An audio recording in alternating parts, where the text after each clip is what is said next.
longer to answer get the answers to your questions. So although this program is for 2 hours, I'll talk about the tools, techniques, etc. I'll give you a lot of information, and after that I will be giving some examples. I will be answering your questions, and I'll be happy to do that. First, introduction to Anexas. And to introduce you to the organization, we have been around for the last 15 years. Last week, we celebrated very grand ceremony. We have Global Excellence Awards given to different professionals around the world, right from US, Middle East, Europe, to India, Australia, etc. People were awarded for their good work done in the process excellence domain. We have trained more than 150,000 people around the world, and quite a few hundreds of them now have joined. 700 of you, so it gets added to that. And just to tell about myself, so if I go back around 30 years ago, I just graduated in 1990. Had a lot of dreams in my eyes. I was a chemical engineer. I quickly did an MBA in finance from Jannal Al Bajaj, one of the top 5 MBA institutes in India those days. And then I started working very hard. I used to work in 12-hour per day shift. I was earning $50 per month. During 1990, it was a decent salary. And I was also an amateur poet. I used to write poetry. By the way, I still write poetry. I have published 2 books as well. So in Hindi and Urdu, if you're interested in knowing which language it is. And after that, of course, above all, I was very hardworking. And one fine day, the organization released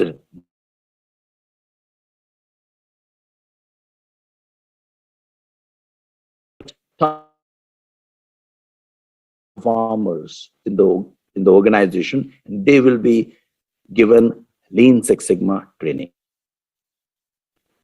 They will be certified as Lean Six Sigma, and once they get certified as Lean Six Sigma, they will be doing some projects, and these projects will benefit the organization. And of course, they will be very, very valuable assets to the organization. Well, I thought that I was one of them. I must be one of them, a top 10. A top 10. Everyone thinks that he's a hero, isn't it? So I also thought that I would definitely get selected in this training, but unfortunately, the organization did not think so. And I was not part of that training. But the good thing I saw was that those who attended the training and got certified and did projects, they were highly valuable people, highly sought after people. It was a global company, so around the world, the different units, they started, inviting them to share those projects. So I said, well, I would like to also achieve some status like this. What I did, I started waiting for the next batch, but that next batch never happened. Then I decided that I will myself go and get trained. So what I did, I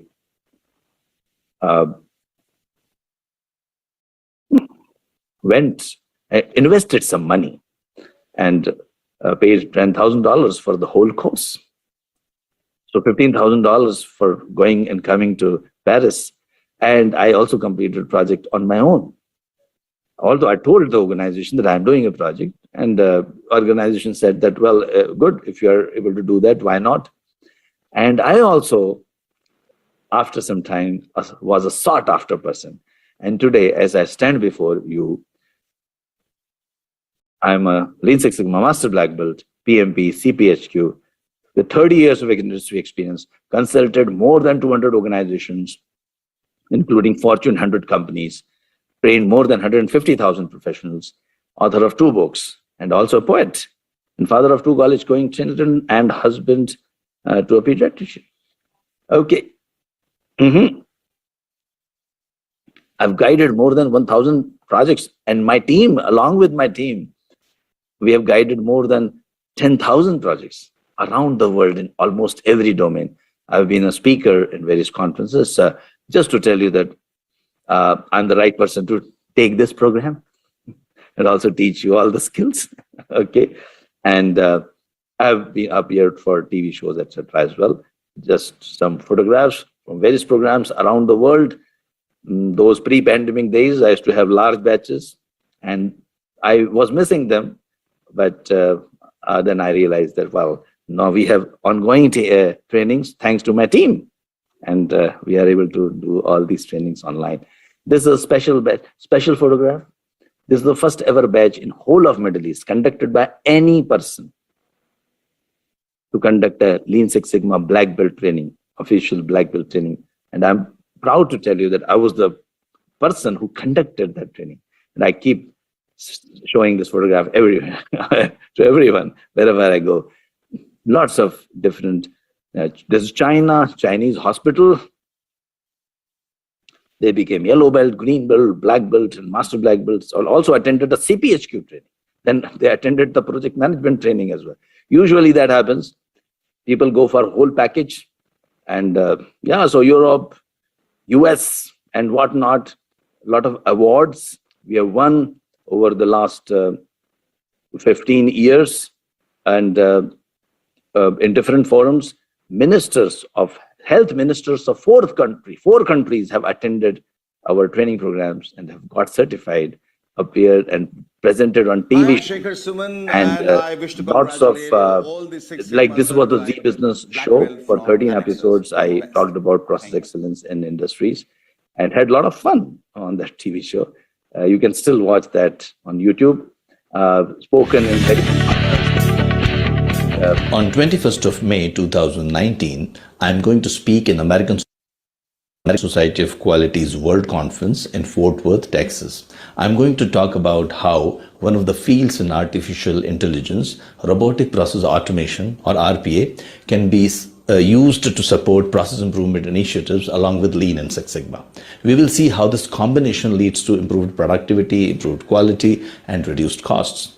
Using a case study from a bank, I will share a roadmap to leverage the capabilities of existing quality programs like Six Sigma with RPA to produce better results. So see you there on 21st of May in Fort Worth. It's an honor to have Railways as our client. Anexas को बड़ी खुशी है कि हमारे पास railways हमारा एक client है और सबसे मज़े की बात यह है कि रेलवेज को जो सप्लाई करता है डीजल भारत पेट्रोलियम वो भी हमारा क्लाइंट है और जो कैरेजेस बनते हैं जो डब्बे बनाए जाते हैं BEML बनाता है और BEML भी हमारा क्लाइंट है और स्टील अथॉरिटी ऑफ इंडिया जो व्हील्स बनाता है जो जिनके ये बनाता है वो भी हमारा क्लाइंट है और राष्ट्रीय केमिकल्स फर्टिलाइजर जो फर्टिलाइजर्स बनाता है किसानों के लिए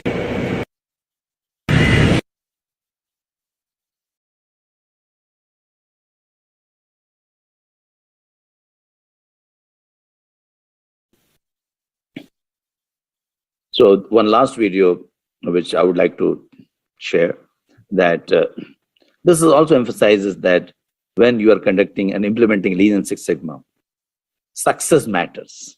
So don't train just the senior management. Of course, it starts with senior management. And I'll tell you, when I'm telling you the roadmap of implementing Lean Six Sigma in an organization, I'll tell you about the whole roadmap. And it starts with senior management.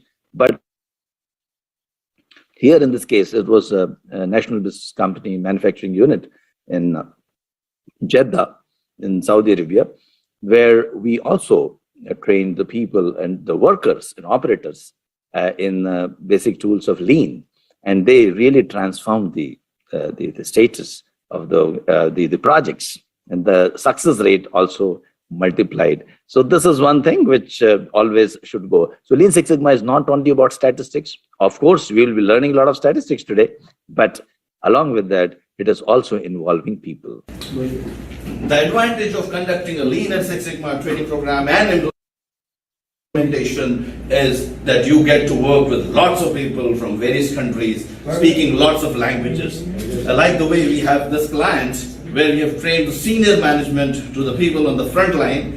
तो हमारे साथ आज बहुत सारे आज हमने लीन का workshop किया है और हमारे साथ बहुत सारे अलग अलग कंट्री से लोग हैं जैसे कि यहाँ है हमारे साथ बांग्लादेश और यहाँ पर इंडिया और पाकिस्तान फॉर अ चेंज दोनों साथ में खड़े हैं mind well Nepal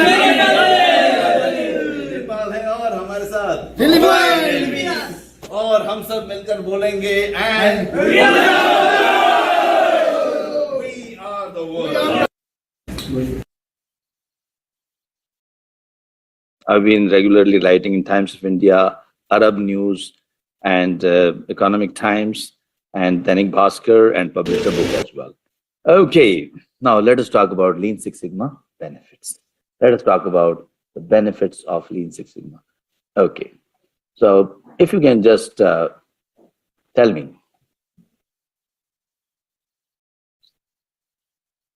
can you find some similarities here? Can you find some similarities? A manufacturing company improves production by 30%. Hospital reduces discharge time of patients from 3 hours to 15 minutes. 64% reduction in recruitment side time in a multinational company. Hotel improves customer experience and increases bookings to almost 2 times. A bank reduces errors and cycle times by 80% with enhanced CSAT. Can you please tell me what are the similarities? And you can write down in the chat box. I can see all your chats, whatever you are writing, but of course others cannot see because we have not enabled everyone else to see the chats. Otherwise, there's so many hundreds of people now, so our message will get lost there. So yes, please go ahead. And I see people writing. Okay, increased productivity. Okay, oh, so many answers. Well, okay, almost everyone is correct. Okay. Okay.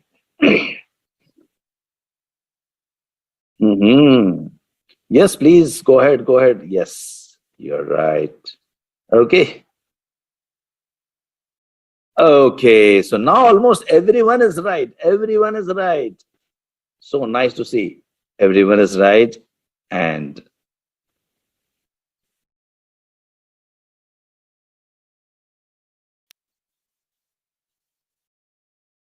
closely, all of them are Lean and Six Sigma improvement projects done in various organizations. So what does Lean and Six Sigma bring it for you? Lean and Six Sigma reduces the costs, reduces the defects, wastes, rework, cycle times in a company. It also improves the quality, production efficiency, productivity, customer satisfaction, capacity, profitability, and resilience.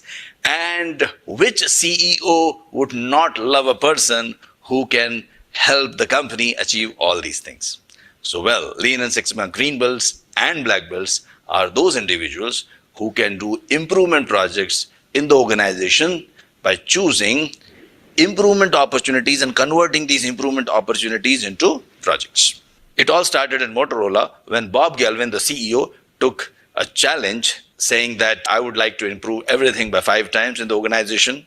And he was told about some statistical tools and techniques which Bill Smith and Michael Harry were using to improve the processes. Bob Galvin was so much impressed with what Bill Smith and Michael Harry were doing, he told them to develop a methodology which, if applied to the organizational processes, can improve the processes. So he was particularly impressed with what Bill Smith and Michael Harry were doing. They were choosing improvement projects. Now, what is the definition? As I told you, definition of a project is it has a starting point, it has an end point, it doesn't exist after some time. So Bill Smith and Michael Harry would translate the improvement opportunities in the organization to projects, and applying tools and techniques of statistics, they would find the root causes of the problem, and then after solving the root causes of the problem would impact the organizational bottom line. Both of them developed Six Sigma DMAC methodology. They started training the green belts and black belts. Green belts and black belts were the people who could fight all the quality related problems in the organizations. Six Sigma brought in a lot of benefits for Motorola, and it also won Malcolm Baldrige Award in 1988. Jack Welch of GE was so much impressed with this methodology that he told his employees that you would not be promoted if you are not a green belt. So everyone wanted to be a green belt, everyone started doing projects. Then GE started telling their vendors and suppliers that if you want to have business from GE, you need to implement Six Sigma. So vendors also started asking what is Six Sigma.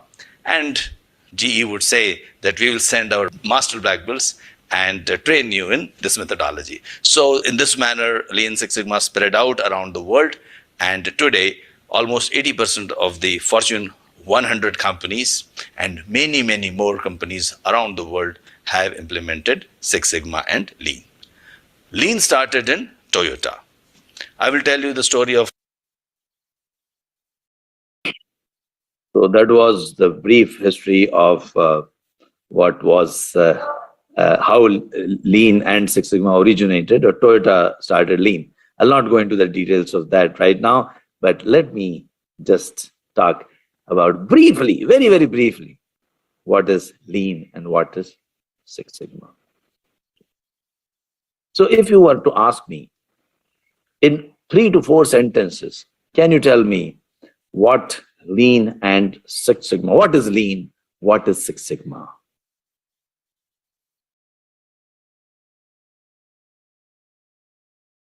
In that case,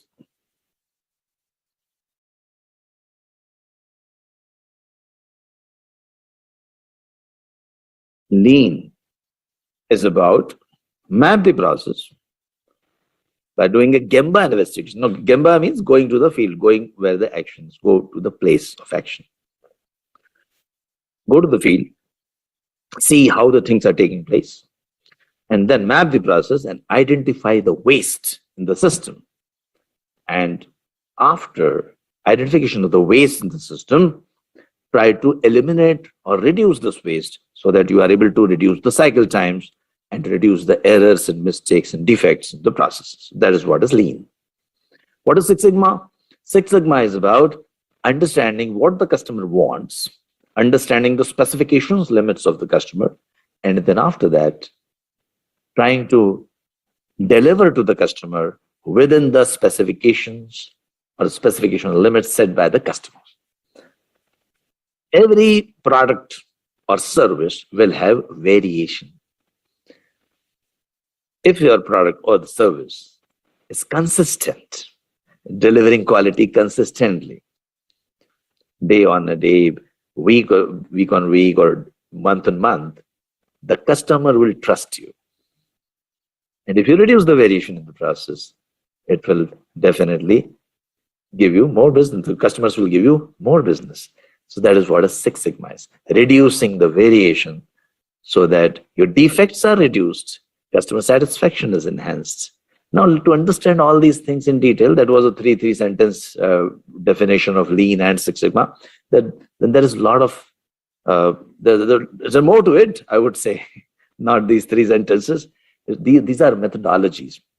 Now, Lean and Six Sigma both are combined nowadays to deliver excellent value to the customer. We don't fall into the debate of what is better, Lean or Six Sigma. Both are good. Both are good for the organization. So why to leave anything? We conduct trainings in both Lean and Six Sigma. So when you become a green belt or a black belt from us, and like today also you are going to become yellow belt. You are a Lean and Six Sigma yellow belt, not only Lean yellow belt or Six Sigma. By the way, in Lean, there is no yellow belts or green belts and black belts. So in Six Sigma, it is. So it's a combination. It's a combination of both methodologies to deliver value to the customers. See, customer is looking for value. Customer is always looking for value. And anything which you do in your organization should add value to the customer. It should not add value only to you, or it should not be just done for the sake of following a step. You should evaluate each and every step on 3 criteria. You should evaluate each and so let me talk about a little bit about Lean. What is Lean? Okay, very briefly. Although I will talk more about Six Sigma and statistical tools in today's program, because I want to teach you the difficult concepts. Some of the most difficult concepts which generally you won't be learning otherwise, but they're so important, and you understand after 1.5 hours you'll understand that you're missing out on these points and still performing your operations without realizing what you are missing. There are regression equations in your operations. There are control limits of each and every machine, each and every process, each and every delivery process, each and every banking process. Every process, they have control limits. They exist, but we are not aware of it. And we manage without knowing all these things. You should be wondering after this 2-hour training program, how was I managing? So that illiteracy would be revealed. And of course, you'll be literate after these 2 hours of training. I promise you that. Hold on. And if you can, of course, wait for a half an hour more, I'll highly recommend that. I will show you some more projects. Okay. Some more projects from various industries, and whichever industry you are from, I'll be answering some very specific questions after that.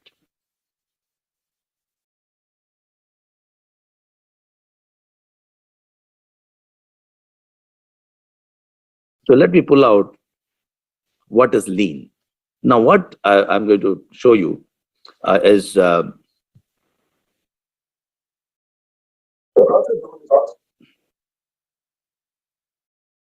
right now, I'll just play a short video. In fact, we also provide you lots of training material, lots of videos. So trainings are live, all trainings are live, but they are aided by lots of videos. Later on, you can watch those videos. By the way, a lot of my videos are available on our Anexas channel, YouTube channel. You can subscribe to that channel. You can also connect with me on LinkedIn and learn a lot of things, when you are connected with me. Like yesterday, I posted one simple tool called cause and effect diagram on my LinkedIn. You can also connect with us on Anexas Facebook page, Instagram page, and LinkedIn page. Okay, so now here we go. Yes, I was trying to pull.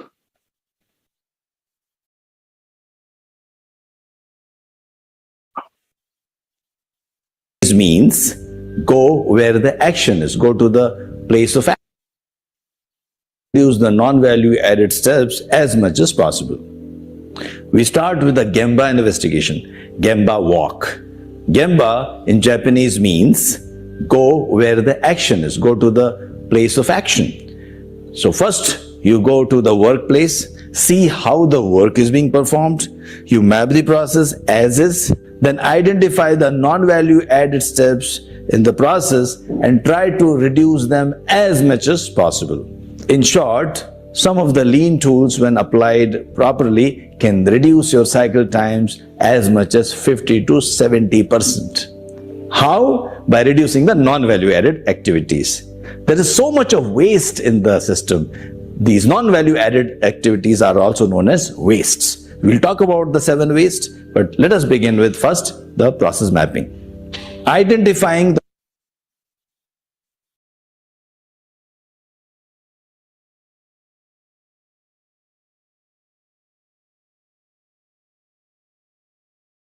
Let us define the value-added steps and the non-value added steps.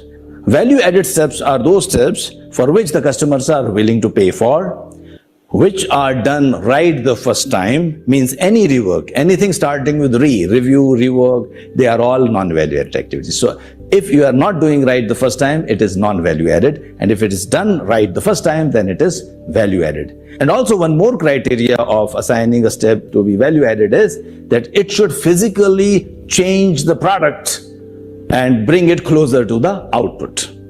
So if any of these 3 conditions are not being satisfied, that means this process step is a non-value added activity. It can be classified as a waste. So once you map a process,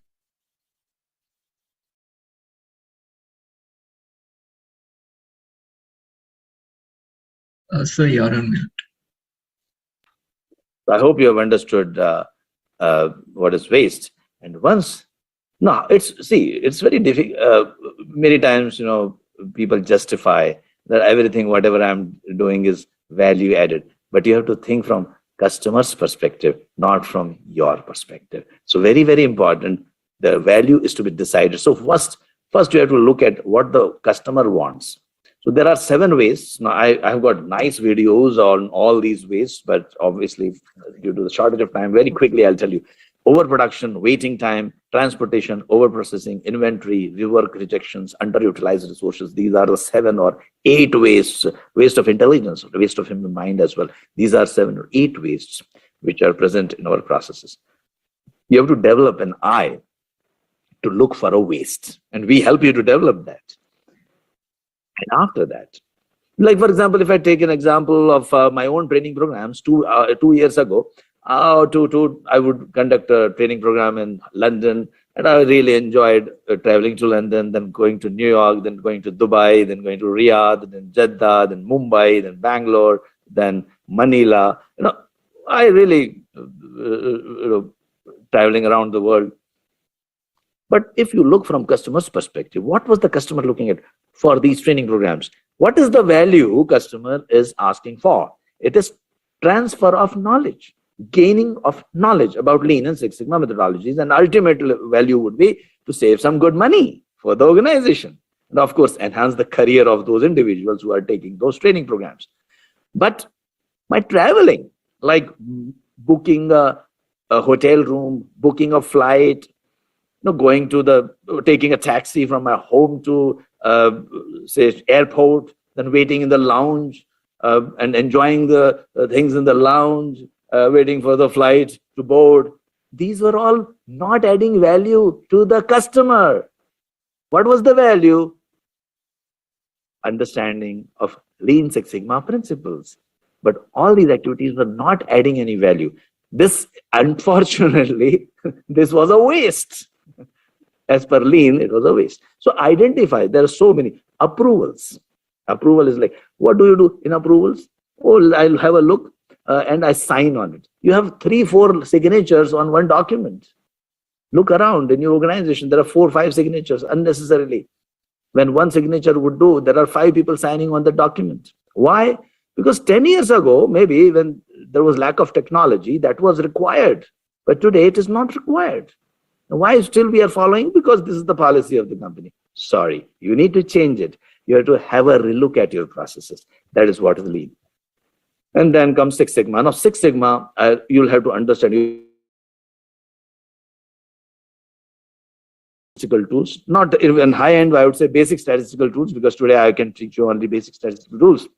But they are little, sometimes people might find it difficult, but I'll try to make it as easy as possible. I'll ensure that you understand all these concepts, and this will change your mindset of how you would operate your processes.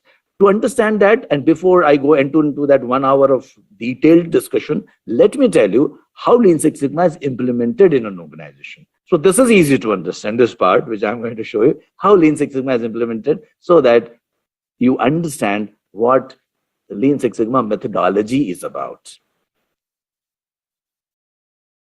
So I'm going to talk about Lean and Six Sigma implementation roadmap. I'll give you 4 or 5 phases which are important to implement Lean and Six Sigma in an organization. And I'll keep taking some examples from various industries and companies where I have implemented Lean Six Sigma. So when you are implementing Lean and Six Sigma, you choose projects. What is the definition of a project? Definition of a project is it has a starting point and end point. It doesn't exist after some time. It is a one-time activity. The project by itself, the definition of a project, the basic definition of a project is it's a one-time activity. So what you do, you convert the improvement opportunities. Whatever you want to improve in your organization, you convert this into a project. Okay, so suppose I want to reduce recruitment cycle time in an organization. Recruitments are taking too long. That affects the productivity of the organization. So then in that case, I will like to reduce the recruitment cycle time. Procurement time, it's too long. I would like to reduce it. Errors, mistakes committed, too long, too many. Then you would like to reduce it. All these can be converted into a project. And with a proper goal statement, a SMART goal statement. Today, my defect level is at 2%. I would like to reduce it to 0.05%. It's a project. I would do it in 3 months, 5 months. We choose projects from different domains. Okay. And then we assign these projects to green belts and black belts. And how it is done? Let us see. First, we create a nice infrastructure in a company. So think of your own company. Suppose it is implementing Lean and Six Sigma, and it invites me. Now, I'm the master black belt. I was, by the way, like you. By the way, to become a master black belt, it just takes 3 to 4 months. I know a lot of organizations, a lot of certifying bodies, they keep telling it will take 6 months, 2 years, 5 years, even 10 years. By the way, I took maybe 5 to 10 years. But Those were those old times. Please understand. Please understand, knowledge has changed drastically over the last 20 years. So don't go by the traditional thought processes. Education has changed over the last 20 years. Earlier, my yellow belt training used to be 2 days. Then it reduced to 1 day. Now it is 2 hours. But I'm teaching the same tools and techniques. But we have gone lean here. We have eliminated a lot of non-value added steps, right? And there is a lot of aid, videos, electronic media, all these things are there. Plus some more material for you to study later on. Now, all these things combined together is making you yellow belt. Okay, so master black belts like me, and you can become a master black belt in 3 to 4 months. First, you have to do a green belt, then black belt and master black belt. I'll tell you the roadmap after the end of this program, once we finish the program. The master black belt, like me, is say sought by organization. They say, well, we want to implement Lean and Six Sigma. So what I would do, I will have a steering committee. I will invite the CEO and the senior managers. If CEO is not available, whoever is the site head, whoever is the highest ranking official in that particular location, along with the top 4 or 5 officials, we will form a steering committee. And I would conduct a champions training for them. I would involve even some senior managers. Even I'll show you how we do that in a short while. And then they would be taught some basic tools, the way I'm teaching you in 2 hours. They won't be taught some tools in details. I'll be teaching you tools in detail because your aim is to learn more and further become a green belt and a black belt. But for them, like senior managers, they're supposed to understand what is DMAIC methodology and what they should expect from Lean Six Sigma. I train them. We call it as champions training. And once they understand what Six Sigma is, then they choose some projects. We have a methodology of choosing a project, and then we choose some of the best projects, and they assign some of the best performing individuals in the organization for this training. Okay. And these green belts, they are known as green belts and black belts. They undergo a training and apply these tools and techniques, whatever they are learning in the classroom, to the real life, to the situation in the operations of their organizations. And they are given a project. So an operations person would be given, like say, suppose if you're an engineering company, they would say machine downtime is 8 hours per day or per week. You would like to reduce 8 hours per week to 2 hours per week. If you're a banking organization, account opening time is taking 1 hour today. We would like to make it happen in 5 minutes. These are all projects. You assign those. Recruitment person, HR person, recruitment is taking like say 90 days. You would like to reduce it to 60 days. All these projects are given to these green belts and black belts, and they undergo a training. And the champions are the head of the department. Champions are we also call them sponsors. They are the head of the department, in whose department we are doing the project. So a recruitment cycle time reduction project is being done in HR department. So HR head or the director of HR would be the champion or the sponsor. And we will also have a process owner. Process owner means the manager who's responsible for that process. In this case, a recruitment process. So we have formed an infrastructure. Then we conduct a champions training the way I did for one of the companies. I'll show you very quickly about it. But let me first let us have a look at who is yellow belt. Yellow belt is who understands basics of Lean Six Sigma, but he can't do a project because you have not practiced those tools. You have just listened. Green belt has practiced those tools, hands-on experience. The way when I conduct a green belt and black belt training program, we do a project. We make you do a project in the classroom, and then we apply all the tools and techniques to that particular project. We choose generally our sometimes procurement cycle time, and you can choose your own project. We have got many case studies. You can pick up anyone, and you simultaneously keep applying these tools and techniques, and by the end of the training program, you would have completed a project. Green belts have applied tools and techniques. Black belts know some advanced tools and techniques, some very, very advanced tools and techniques, so that you can do cross-functional projects, bigger projects, and you can work with large populations in the sense like large data. It is virtually a data analytics course. We also conduct data analytics course, by the way. But data analytics course is like part of the Six Sigma is like a whole management. Like it's a package of improving something. It's a result-oriented program. Data analytics is just part of it. Black belt. Then master black belt. Master black belt is a person who can train others. Person like me who has got some experience in training people, consult and rolling out. You can be a consultant also. If you are a master black belt, you can be self-employed too. So green belt takes 3 days of training plus a lot of, we give you a lot of material, a lot of videos. You can watch them separately. Black belt takes another 3 days of training, 3 days, full days. Or in the evenings, we conduct the training. So for example, in the 2 hours for 10 days for green belt and 2 hours for 10 days for black belt in the evenings and mornings. We have 2 batches. So something like that. So green belts and black belts, they learn tools and techniques. They're able to apply these tools and techniques to a real life situation. If there is no real life situation, then you can do a virtual project too, which we provide. And by the way, if you do a real project, we also give you an award in our annual award functions. And this last week only we held one. And next year it was going to be held in Dubai. And after that, it will be held in London. So we have already booked the hotels. And hopefully pandemic will be over by then. And we'll have our award functions as per the schedule. So green belt, black belts, and master black belts. These are the people, and I hope you have understood. If you have any questions, you can write down. I may not be able to take the names of the people, but I can see all your messages, and the team will definitely pass on your questions to me.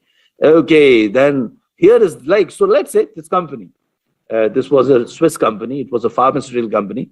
And the senior managers, first they were trained by me. So here we used a game, courier service game for senior managers. And they played a game and we applied these tools. And suppose they acted, 4 people sitting in 4 corners acted like customers. They sent some couriers to each other. And the people sitting in the front, in the center, they acted like a courier service company. And the job was to deliver those couriers to the customers. And they were conducting a lot of mistakes and delays. And then I taught them some tools and techniques. And after that, within 2 to 3 hours of applying these tools and techniques, they were able to improve the process drastically. So these senior managers, they got some confidence on those tools and techniques, and they were ready to recruit, or they were able to appoint or assign green belts and black belts. So they chose the projects, and once they chose the project, now I'm going to another company. Of course, I'm trying to tell you that this is applicable to all organizations: manufacturing, banking, finance, large conglomerates, oil industry. So I'm trying to take different phases I'm talking about, but different industries deliberately I've chosen. So now projects have been selected. The best performers have been appointed for the training. By the way, right now, I am telling you the top-down approach of implementing Lean Six Sigma. There is a bottoms-up approach also. Bottoms-up approach means people like you get trained independently. The way I got trained independently. I said, okay, company is not training me, doesn't matter. I will train myself. So people like you get trained in companies with us, like us. We are also, by the way, we are not only conducting training. We are not trainers only. We are consultants also.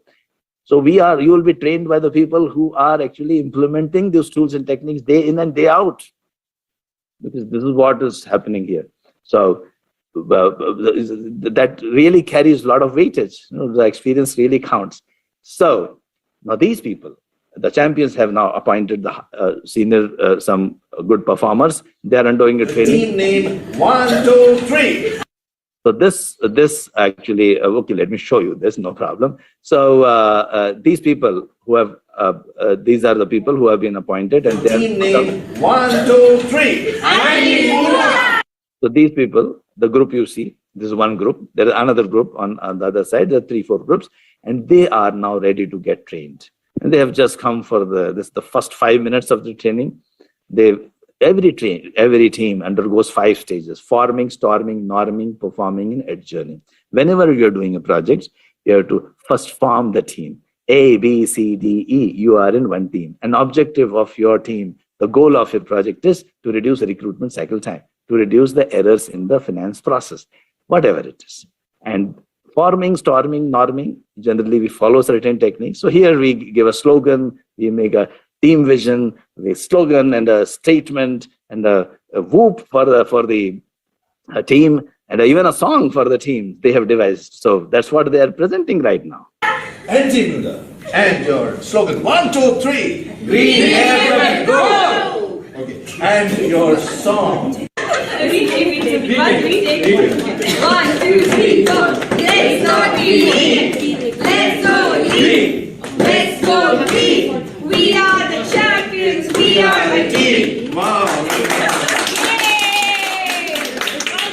By the way, so Lean Six Sigma is not boring. It's all those statistics, and all these people, they have no statistical background, not at all.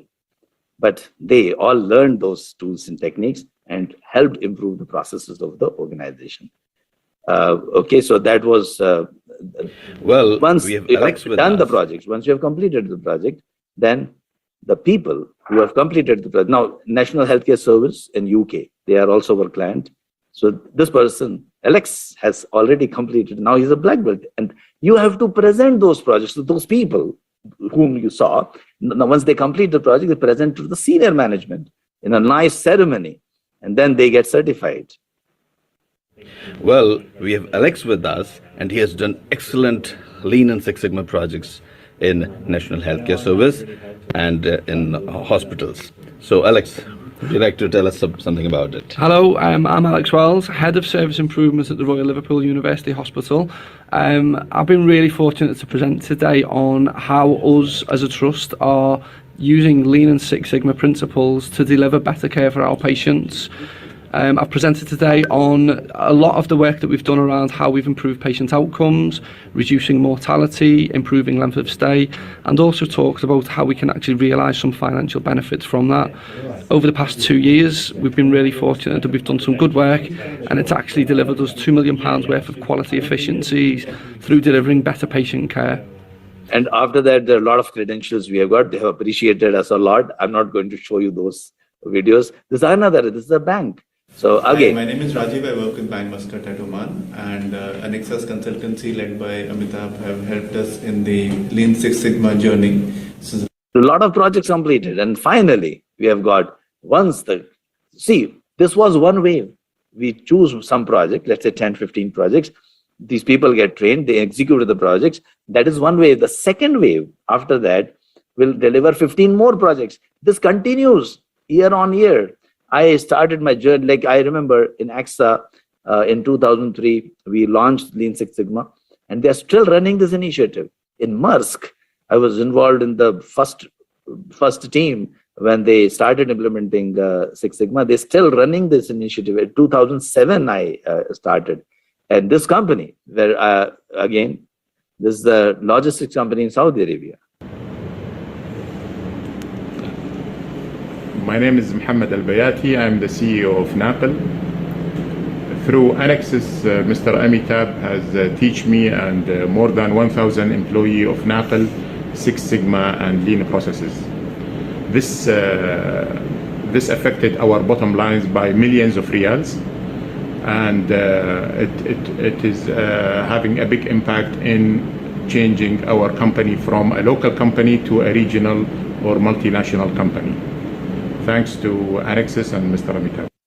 Okay, so it really pays you to do and learn these tools. So now you're motivated. Now here is a statistical dose for you. I just want to tell you that whatever you're going to learn is of really great benefits.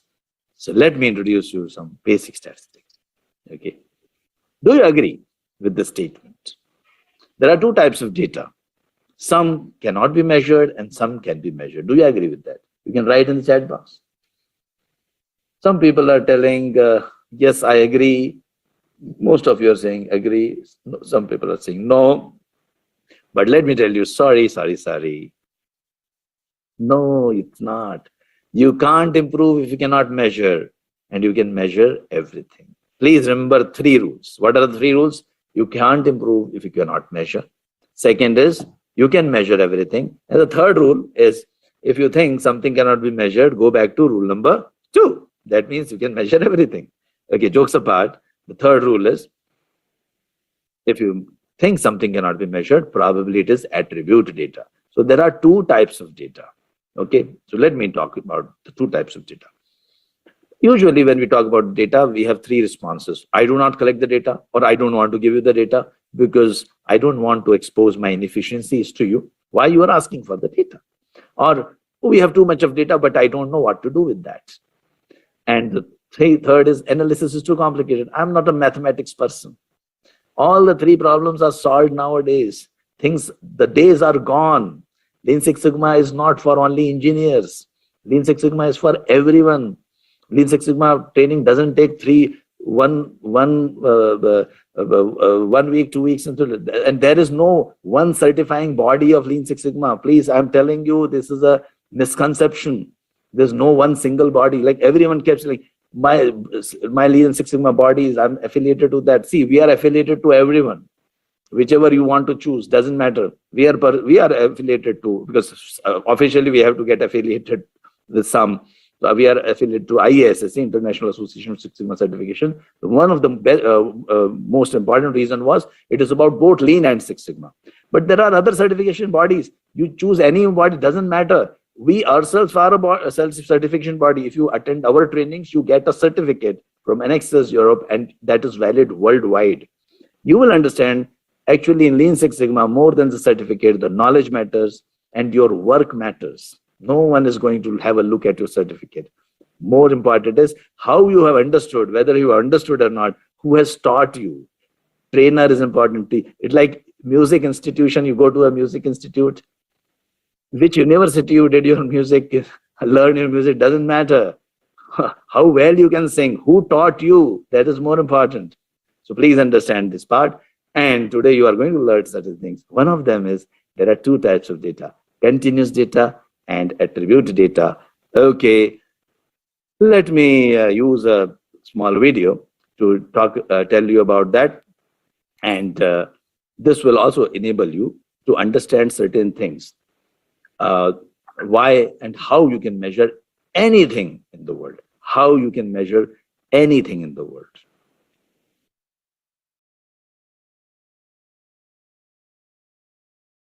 Hi, I'm Amitabh Saxena, and thanks for joining our course as Anexas. I'll be taking you through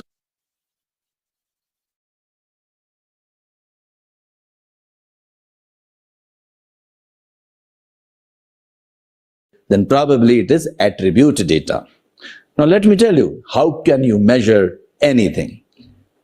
There are two types of data, continuous data and attribute data. Continuous data can be represented on a number line. It can have a decimal place. It can also have a unit. Say, for example, age, height. Age is 52.5 years. That's my age.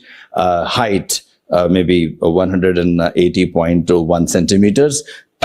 Cycle time of a process, 3.5 hours. Or procurement time in an organization, 120.3 days. These are all continuous data because they all have a possibility of a decimal, means they can be expressed in decimal points, and also they all have a unit. Now let us talk about attribute data.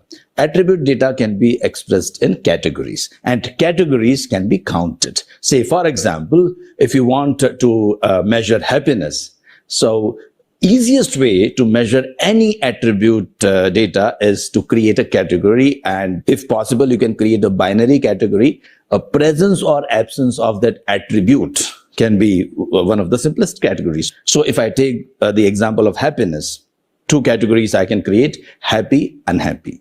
So if I want to increase the happiness in the employees in the organization, then I can always count how many employees are happy. Let's say 60 employees are happy and 40 employees are unhappy.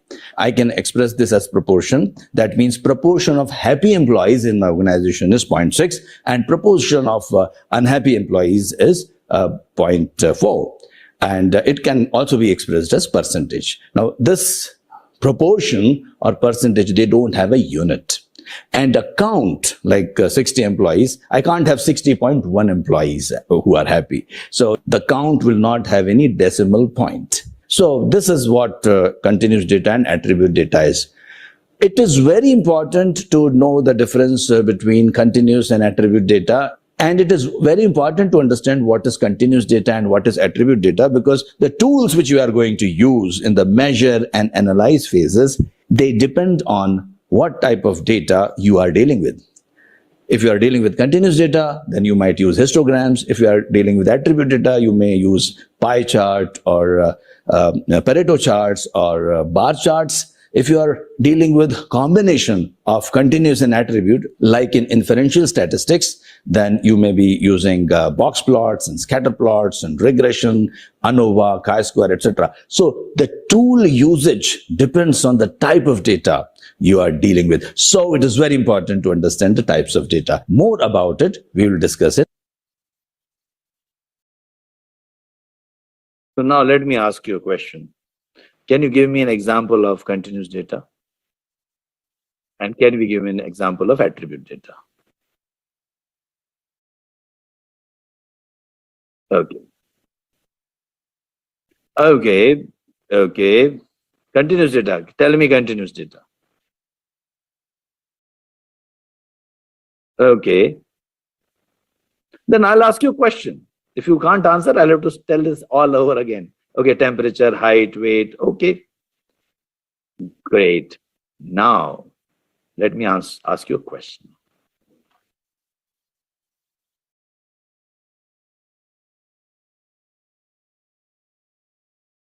Data types.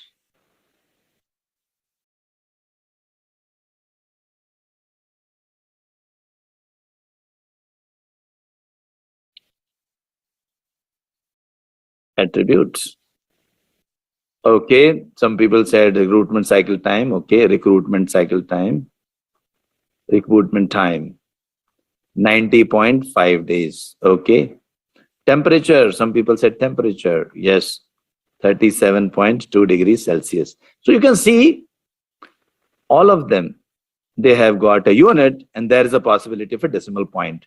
That means these numbers can be expressed on a number line. Number line takes the values between minus infinity to plus infinity.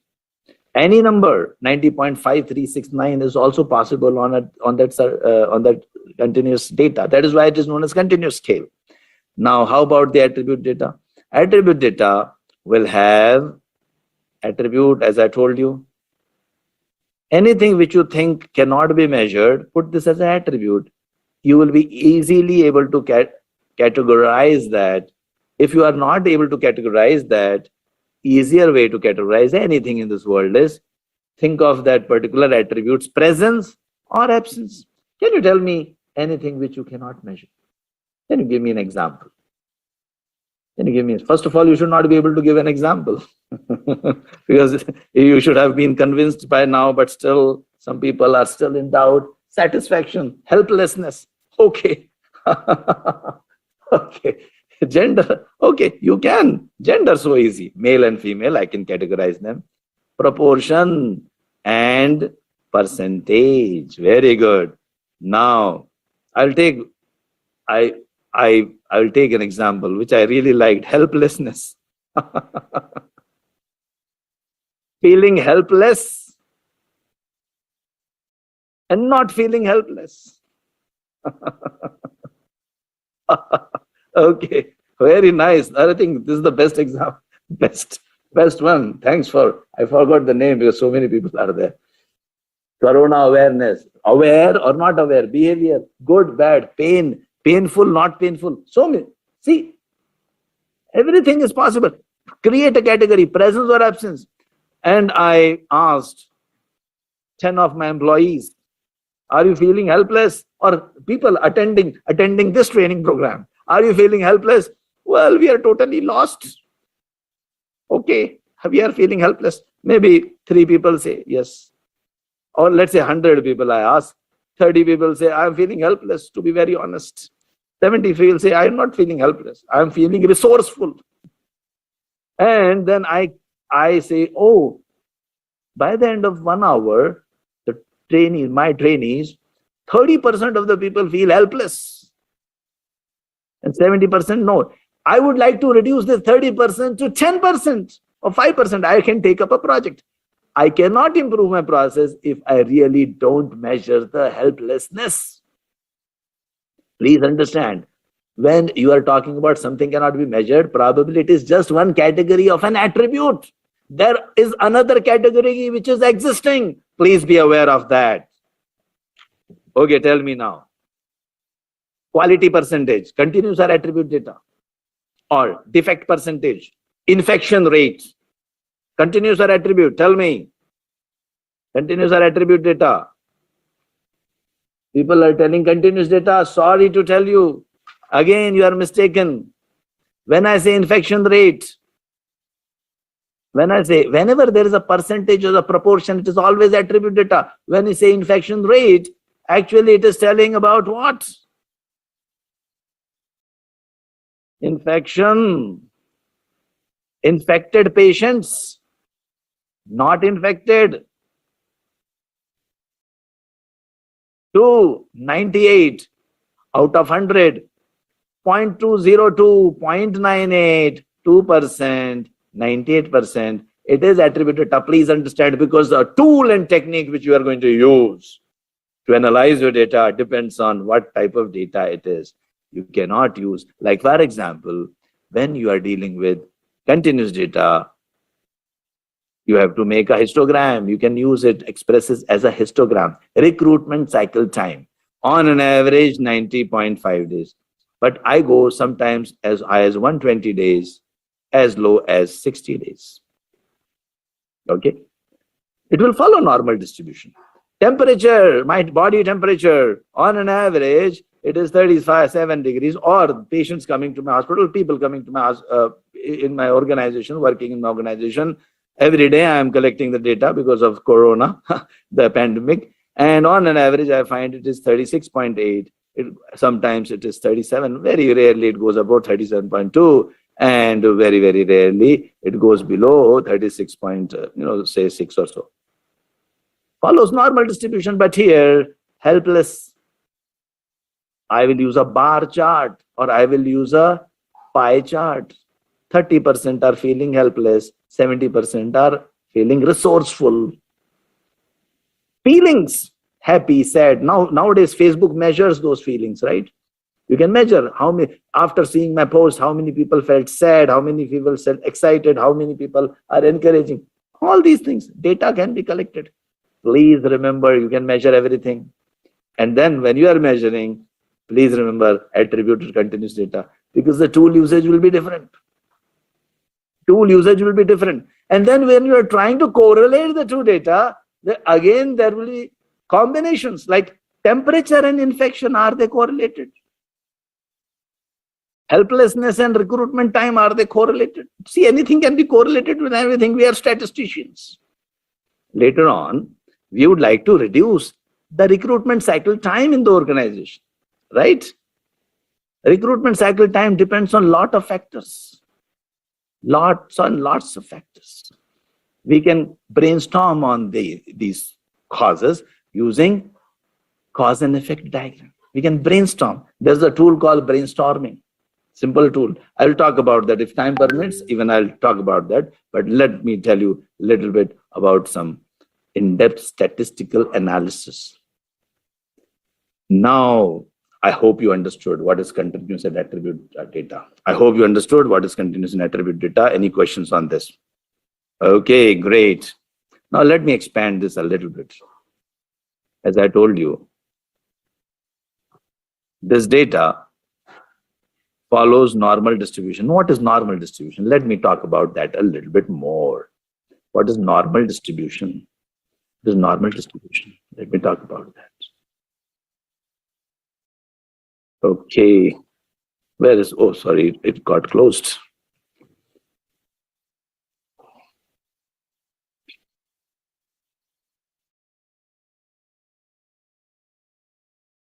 Yeah. By the way, I've got beautiful videos on all of these tools, but it will take time to play those videos. So I'll be a little quick. Mr. Gauss, Carl Friedrich Gauss, he found that all the repetitive processes in the world, they follow normal distribution. He called it a normal distribution because this is normal to obtain a normal distribution. So suppose I take my example of, say traveling time to my office. Every day I take, let's say, let's say collect data on like 7-8 days. One day I took 30 minutes, one day I took 35 minutes, one day I took 25 minutes, and so on and so forth. It will always have an average. And it will also have something called as standard deviation. Now, how to calculate the standard deviation?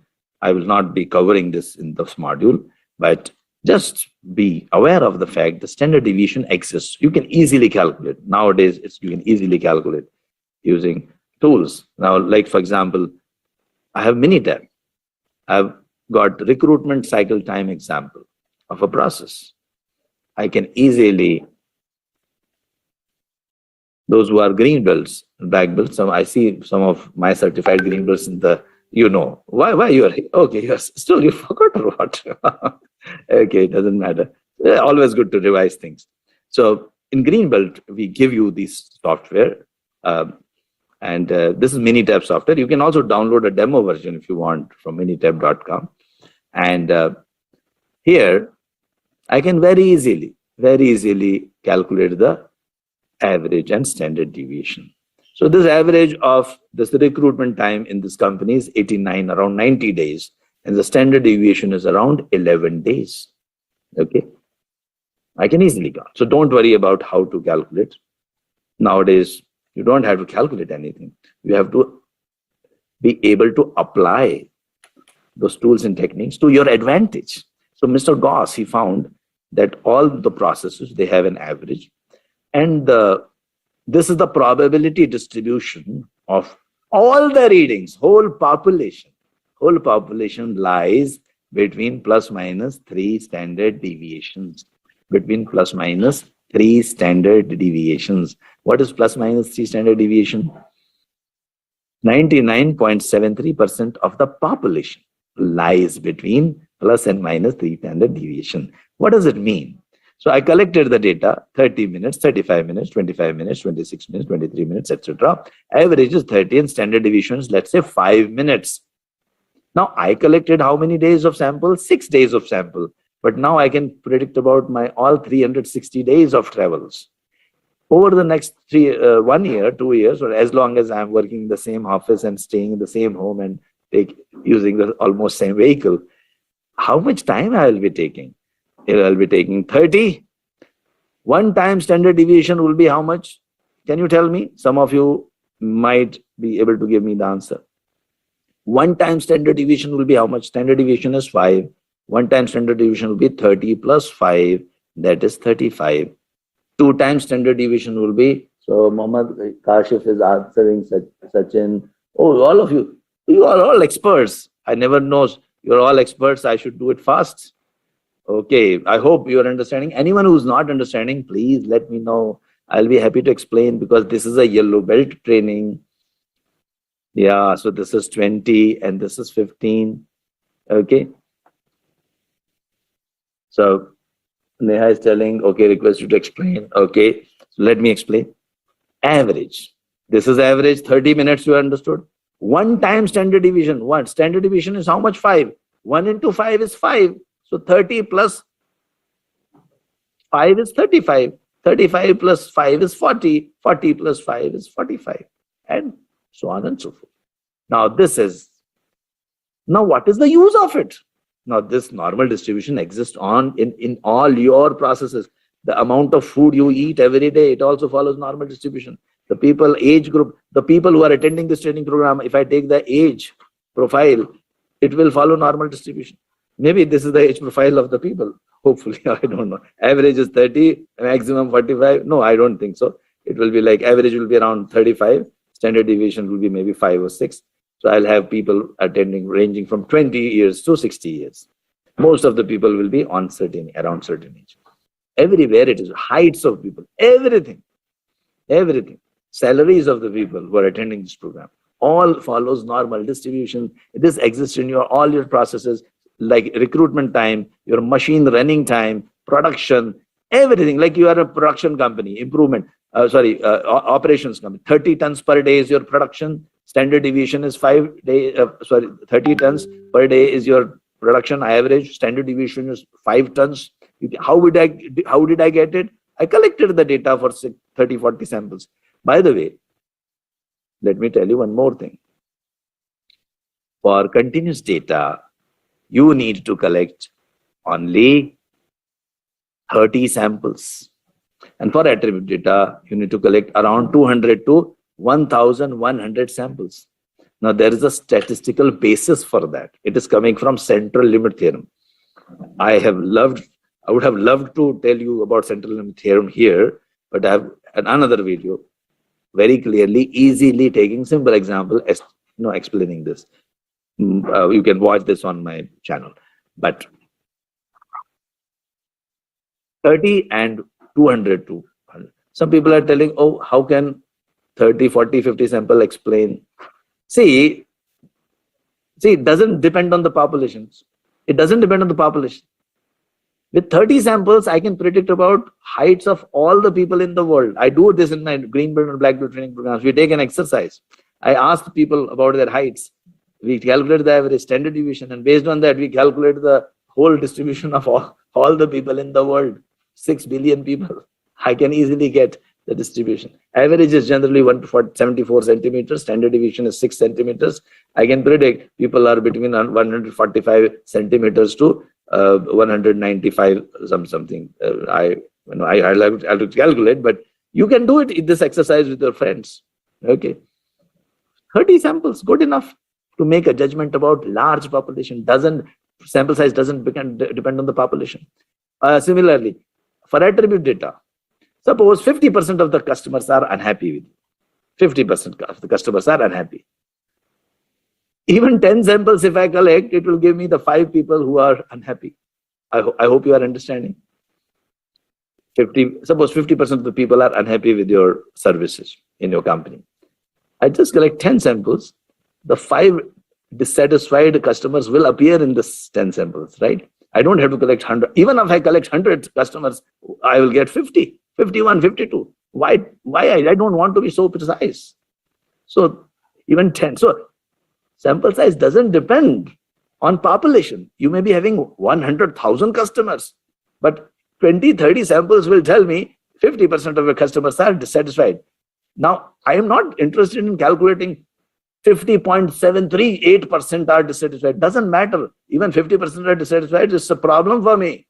And I would like to see, my aim is not to measure correctly. My aim is to improve the process. So I have to first find out the samples, which sample size will give me enough information about my process so that I can set a goal. So today 50% are dissatisfied, and I'll just collect 50, 60, 100 samples also.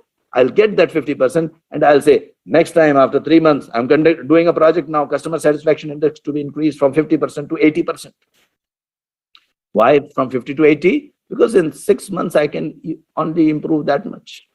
I would like to improve to 99%, but that is SMART, SMART, specific, measurable, achievable, relevant, and time-bound. SMART goal statement. We write a project charter. I'll show you. I think after 10 or 15 minutes, when I start talking about the DMAC, I'll show you that, the project charter also. So when you are looking at when you are setting a goal, it is to be SMART. So here 50% to 80%, and just collecting 40, 50 samples is good enough. Don't spend or waste your time. It is a waste of collecting. Over processing is a waste. If you collect too many samples, it's not going to help you any. You are wasting the resources of your organization. Okay, so coming back.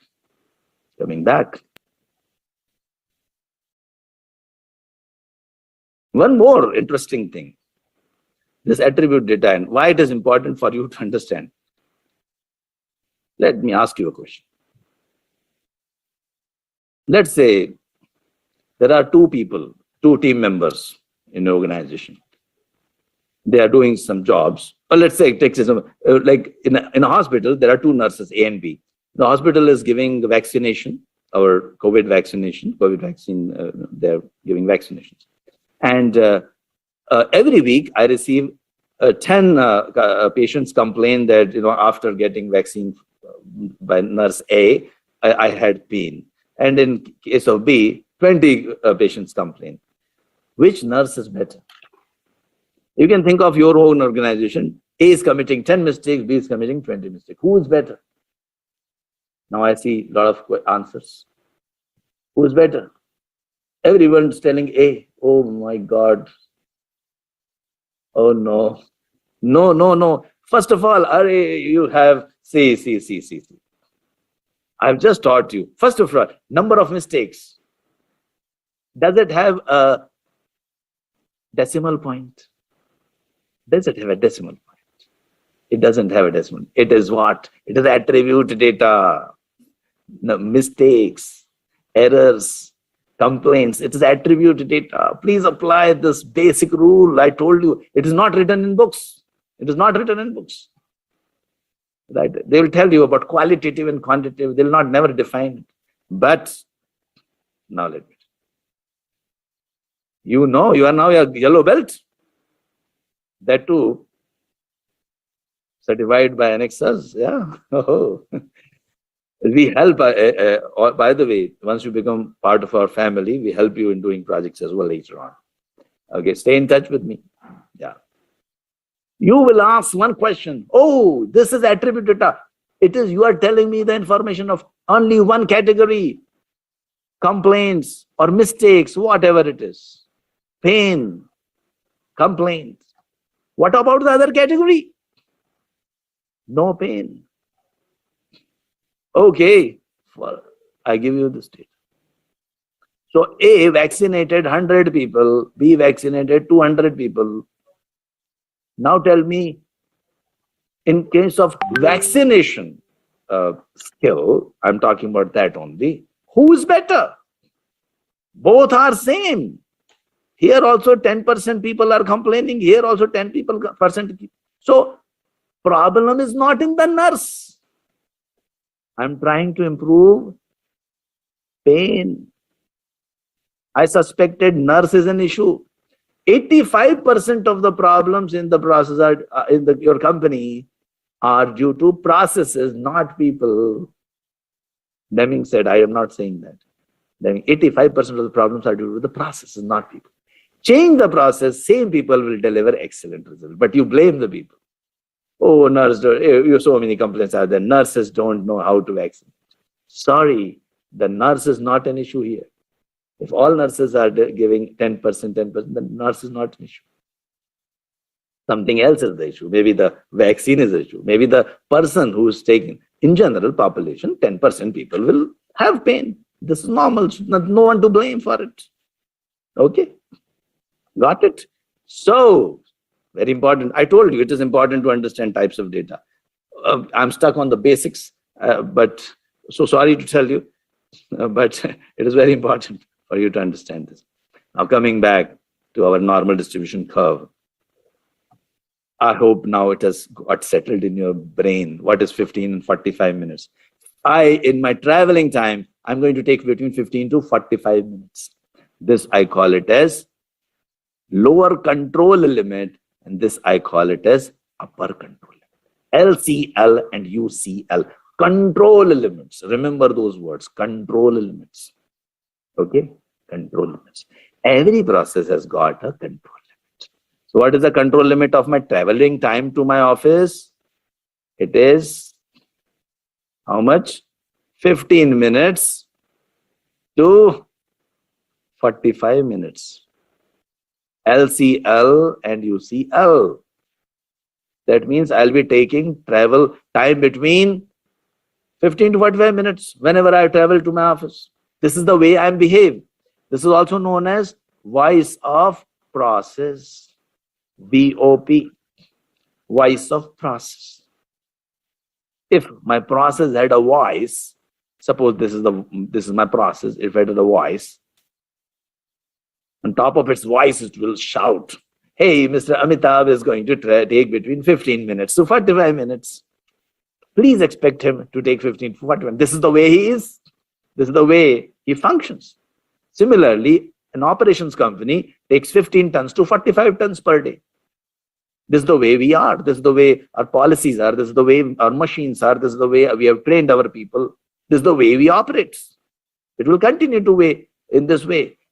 This process is predictable. I can predict Mr. Amitabh is going to take between 15 to 45 minutes. Suppose someone asks, why this variation between 15 to 45 minutes? Then I can answer, if this person is a yellow belt, has learned a little bit of Lean and Six Sigma, I will explain to him. Travel time.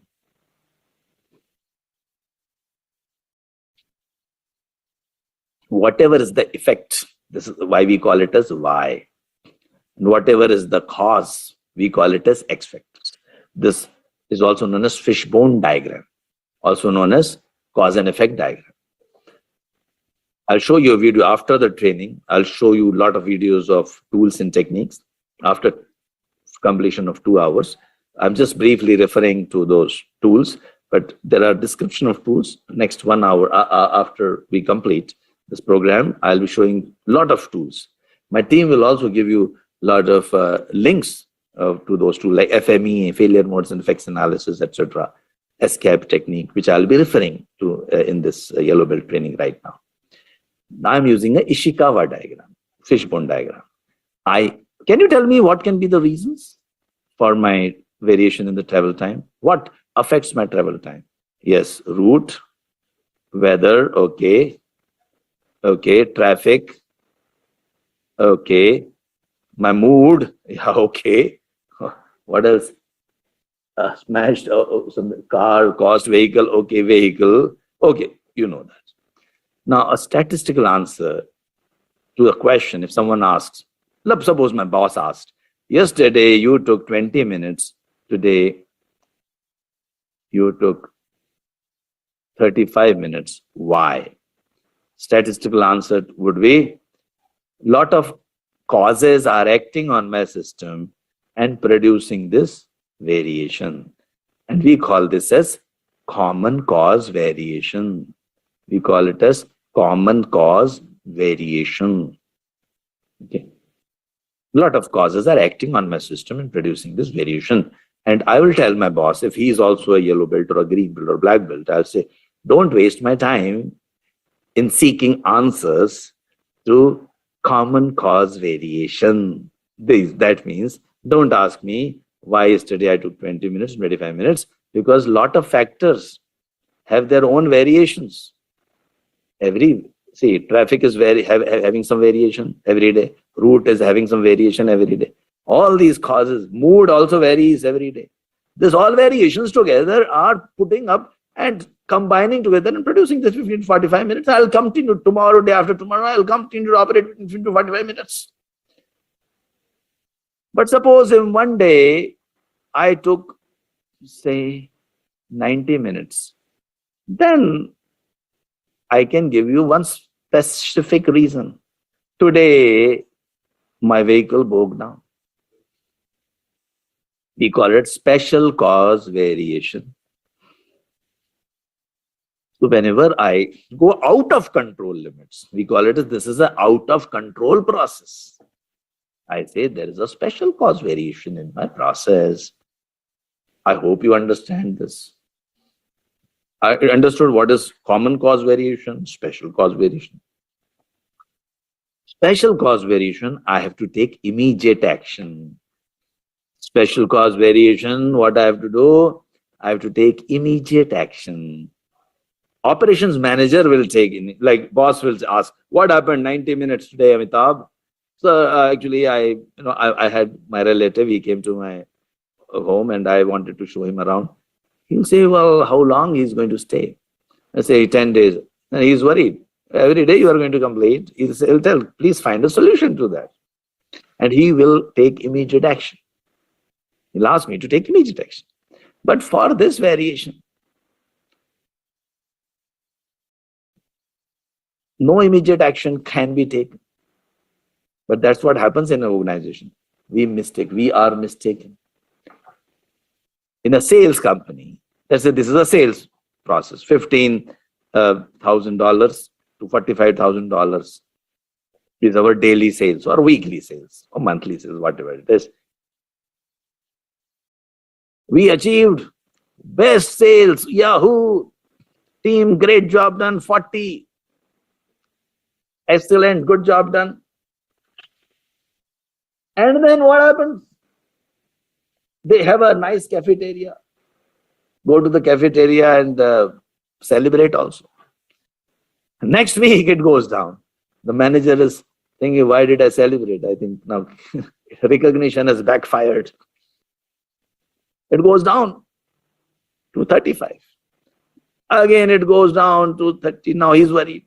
And he takes an action. He calls an emergency meeting, gives a nice motivation speech, finds a nice motivation speech on Google, memorizes it, and go for it. Yes, you are made to win. Yes, come on, guys. Yes. And then what happens? Next week it goes up.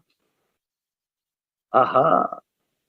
He thinks my motivational speech really worked wonders. Sorry, a green belt or a black belt or a yellow belt or a Lean Six Sigma person will say, my dear friend, even if you don't celebrate or don't give motivational speak, process is going to vary between 15 to 45. This is natural variation. Don't waste your time in finding causes. Like when my boss asked, why yesterday 20 minutes, today 35 minutes, and if he's not a yellow belt, he's a normal person. Normal person. I will not tell him, sir, it is because of the common cause and don't waste my time. I will not tell him that. I will tell him, sir, Baba, come here. I'll take him into the window and I'll point towards some signal outside. I'll say, can you see that signal, boss? Boss says, yeah, I can see. Yeah, that signal, that red light is responsible for my, delay today. He's happy. He got a reason. I am happy. I gave him the reason. But the statistics is not happy. Statistics say, oh my God, what did I do? What did you do, my dear friend? This is how you are operating your process. That is how you are operating your machine. Going up, take an action. Going down, down, take an action. If you keep doing, what will happen to the machine? It will have this, much more variation. My dear friend, first find an average of your process. Collect 20, 30 sample. Find an average. Get a standard deviation. Get plus 3 sigma, minus 3 sigma limits. Find your natural variation. And relax if it is within the control limit. That doesn't mean you completely relax. Doesn't mean that you completely relax. There is another important voice. It is voice of customer. Here, customer is my boss. He says, don't take more than 15 minutes to travel. Okay. Now, I can say, well, I need to change the process, change my whole process from here to here. I have to now change my average traveling time to 10, standard deviation to 1, so that, can you give me the values of now? 10 minutes, 1, 2, 3, 13 minutes, and 1, 2, 3, 7 minutes. My new lower control limit and upper control limit should be within the specification limit, which is voice of process. So this is SL. Remember, this was a CL. This was what? CL. Okay, this is SL.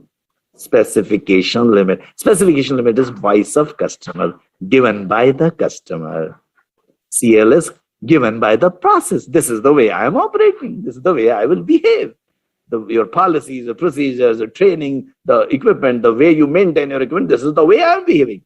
I want my process to behave like this within the specification limit. Then I'm not producing any error. Such processes are Six Sigma processes. No errors. Very less errors, very few errors. If you go to a yellow belt training program, they will start showing you Six Sigma slides, 3 defects in 1 million opportunities. Then they will start giving you some standard examples. They will spend 1 hour time telling you all the stories, why is 3 Sigma, defects per million. I'm not spending that time. Hopefully you have already heard about that. If not, I've also produced those slides, don't worry. They are also available on but I'm giving you value. Okay, I'm giving you value. And please have trust on me. Whenever I'm doing something, it has got a purpose. When I was telling you and showing you the story of implementing Lean Six Sigma, there was a purpose. I was showing you how Lean Six Sigma is implemented in an organization over the next at different phases. Although I was telling my own examples, it was not like to advertise myself. I don't need that much. I've got enough credentials. But you are new to the process. You're not. You should see that these things really do happen. They are not in books. They are being implemented in the real organizations by real people. So that convincing needs to be done, and that is the whole purpose of showing you those stories. Okay, coming back, 7 to 13 minutes. Now shifting. This is like shifting the DNA of the process, changing the DNA. This is the way you were operating earlier. Now I want to shift the DNA. This is the way you are operating. Now I want to operate in this way. I'm changing the DNA of the process. This will not happen in a meeting or giving a memo or giving a nice lecture or motivation lecture. It is going to take a lot of effort of following Lean Six Sigma, DMAC methodology, define, measure, analyze, improve, and control.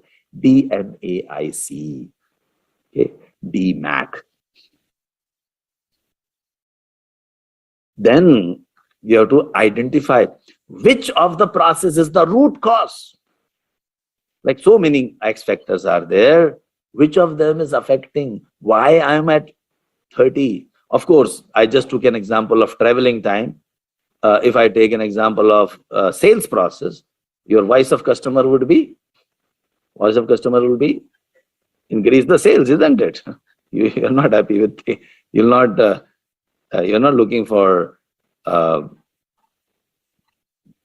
going down.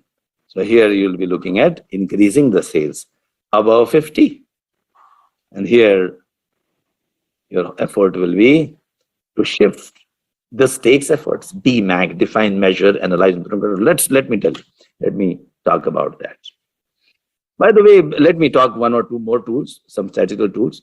See, when we do root cause, see, so many X factors will be there. When you are finding causes, there are so many X factors, 20, 30, 40. You have to zero down on the root causes. You use Pareto technique. Pareto is 80-20 rule. Again, I've got a video, my team will send. These videos are all available, but I'm giving you glimpses of that. By the way, my team, because there is no time to talk about one very, very important technique, FMEA, failure modes and effects analysis, first used by NASA. NASA wanted to send the man on the moon to Apollo missions. And they were failing, 1965, 6, 7, they failed in first few attempts. Then they used a technique called failure modes and effects analysis, FMEA.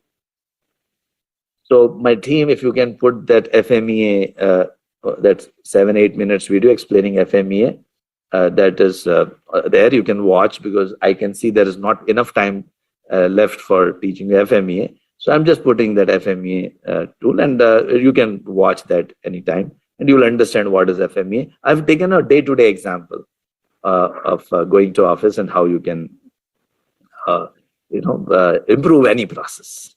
So use those. There are a lot of techniques available. So one of the techniques I was talking about is Pareto. Pareto was an Italian economist who found that 80% of the wealth in Italy was with 20% of the people. 80% of the people owned the remaining 20% of the wealth. 80-20 rule. Joseph Juran applied this to quality, and he said 80% of the problems are due to 20% of the causes. So if you listed 10 causes here, only two are responsible. Two are responsible for my 80% of the problem. And which are these two? You have to validate. How would you validate? So now I have got X, I've got Y. And my dear friend, Y is function of X. Y is the result. Y is the result. X is the cause. Y is the result. X is the cause. Don't see, result is not in your hand. If you focus on result only, it will give you stress. Oh, my infection rates are high. Complaints are high. My delivery times are high. People are complaining about my services. This is why, this is the symptom. Go to the doctor with a fever. That is the symptom. He applies Six Sigma, he measures, first he calculates the data. He calculates, oh, your body temperature is this. That is the measure, critical measure. And then he doesn't treat the symptom. He collects the data, takes X-ray, blood test, etc. And he finds the root cause of the problem. He treats, he gives you medicine for that root cause. It doesn't treat your symptom. Doesn't tell you, okay, sit in the refrigerator for 2 minutes and come out, your temperature will fall down. He's not telling that. But that's how we manage our companies.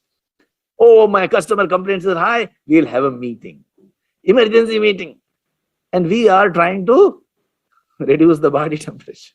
Symptom, acting on the symptom. Nothing will happen, my dear friend, go and collect the data on X factors. Then try to establish relationship between the two. How will you establish? Do a cause and effect diagram. I will tell you, if time permits, I'll tell you how to do a brainstorming session, how to do a cause and effect diagram also. But they are simple tools, so I'm not going too much of details. Let me tell you, how will you do statistical analysis? Continuous data, I can do a histogram. If it is single column, I did it on recruitment cycle time. If it is attribute data, I can do a Pareto chart. So let me show you, what do you mean by this? Recruitment cycle time is high. Okay, let me show you before I show you the analysis part, let me show you the project also. This is the company. Exactly 10 years ago, that it is dated, if you see, July 2011, almost 2021 it is. Okay. These are real companies, real projects. They want to reduce the recruitment cycle time. We are following define, measure, analyze, improve, and control. 5 phases. Every green belt and black belt follows when you take up an improvement project. You form a team. Process name is recruitment. Problems are in the processes, not in the people. Don't blame the recruitment team. Recruitment team blames the department manager. You don't respond to we send you the CV, you don't respond. Managers are, operations is blaming the HR team. Everyone blames each other. Nothing happens. Recruitment time remains high. Champion, sponsor, champion, HR director, recruitment manager. I'm the master black belt. And then first thing in define phase, you do a SIPOC, supplier input, process, output, and customer. What is a SIPOC? How to do a SIPOC? I'm going to show you a video after the 2 hours are over. My team can note, please. We have to show 2-3 videos. One is SIPOC, one is to show cause and effect diagram. Then if brainstorming session also, I will how to conduct a nice brainstorming session. What are the ground rules of brainstorming? I will show after the 2 hours are over. But right now, in nutshell, you start with customers, identify the customers, outputs, right to left. What are the inputs to your process? This I do it for any project. And right now I'm taking a recruitment cycle time. It can be procurement cycle time. It can be discharge time of patients from a hospital, account opening time in a company, in a bank, any process. Think of, alienate yourself from your domain now. As a yellow belt or green belt or black belt, you're alienating. Problem is just numbers to you. Then a measure on the output is a Y. And the measure on your X factors is the X factors. Like time taken to mobilize the candidate, time to develop mobilization time. Your time taken, recruitment time is the Y. And it is dependent on CVs, available, not available, attribute data, available, not available. Budget, approved, not approved, attribute, or how much, it is continuous. HR staff, skilled, unskilled. These are all factors affecting, these are the X factors. They are in your hands. Recruitment cycle time is the result, it is not in your hand. Results are not in your hand. Only the X factors. You can do something about X factors, you can't do anything. Y is an output. My sales are low. After 1 month, he will know that is a symptom. You can't do anything. Damage is already done. My complaints are high. Customer has left. These are all symptoms. I can't do anything about it. So first thing, I'm doing SIPOC. I'm doing supplier input, process output, and customers. SIPOC.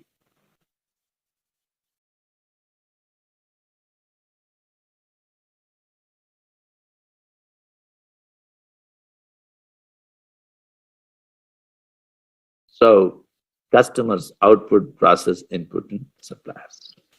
SIPOC. I'm alienating. I'm focusing on process, not on people. And then I make a project charter with a nice problem statement and a goal statement. Today, recruitment cycle time is more than 60 days. I would like to reduce it to less than 60 days. If I do, there are some benefits to the organization. Define phase completed. Go to the measure phase. I collect the data on recruitments and I draw a histogram, the way I showed it to you, and also calculate sigma level. There's a method to calculate sigma level. It requires half an hour of explanation. So I have not taken that because I wanted to give you the bigger picture of DMX, DMAC, and define, measure, analyze, improvement, control, so that you understand what is Lean Six Sigma, what it actually delivers as a yellow belt. You're not going into the deep stats like calculations, etc. So you calculate higher the sigma level, better is the process. 6 sigma means 3 defects in 1 million opportunities. So I am measuring how I am performing. Now I go to the analyze phase. I've got 2 doors. I've got 2 doors, process door and data door. So let me explain that. That will help me if I take the help of a video. So if I just take Once we have collected the data in the measure phase, now it is time to analyze. After all, we have collected the data to analyze and get the root causes.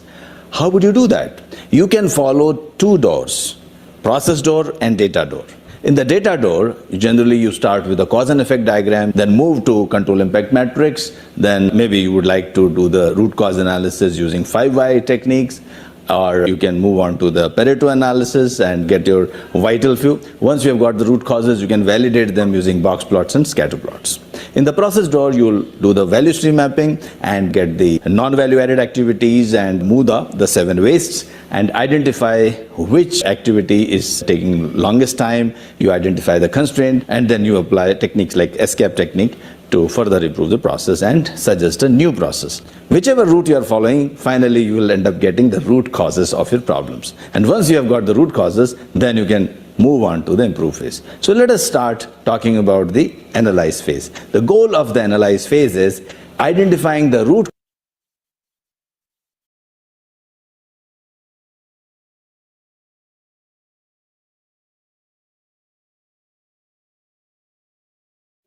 First, the purpose of brainstorming should be clear to everyone who is participating in the brainstorming. So it's better to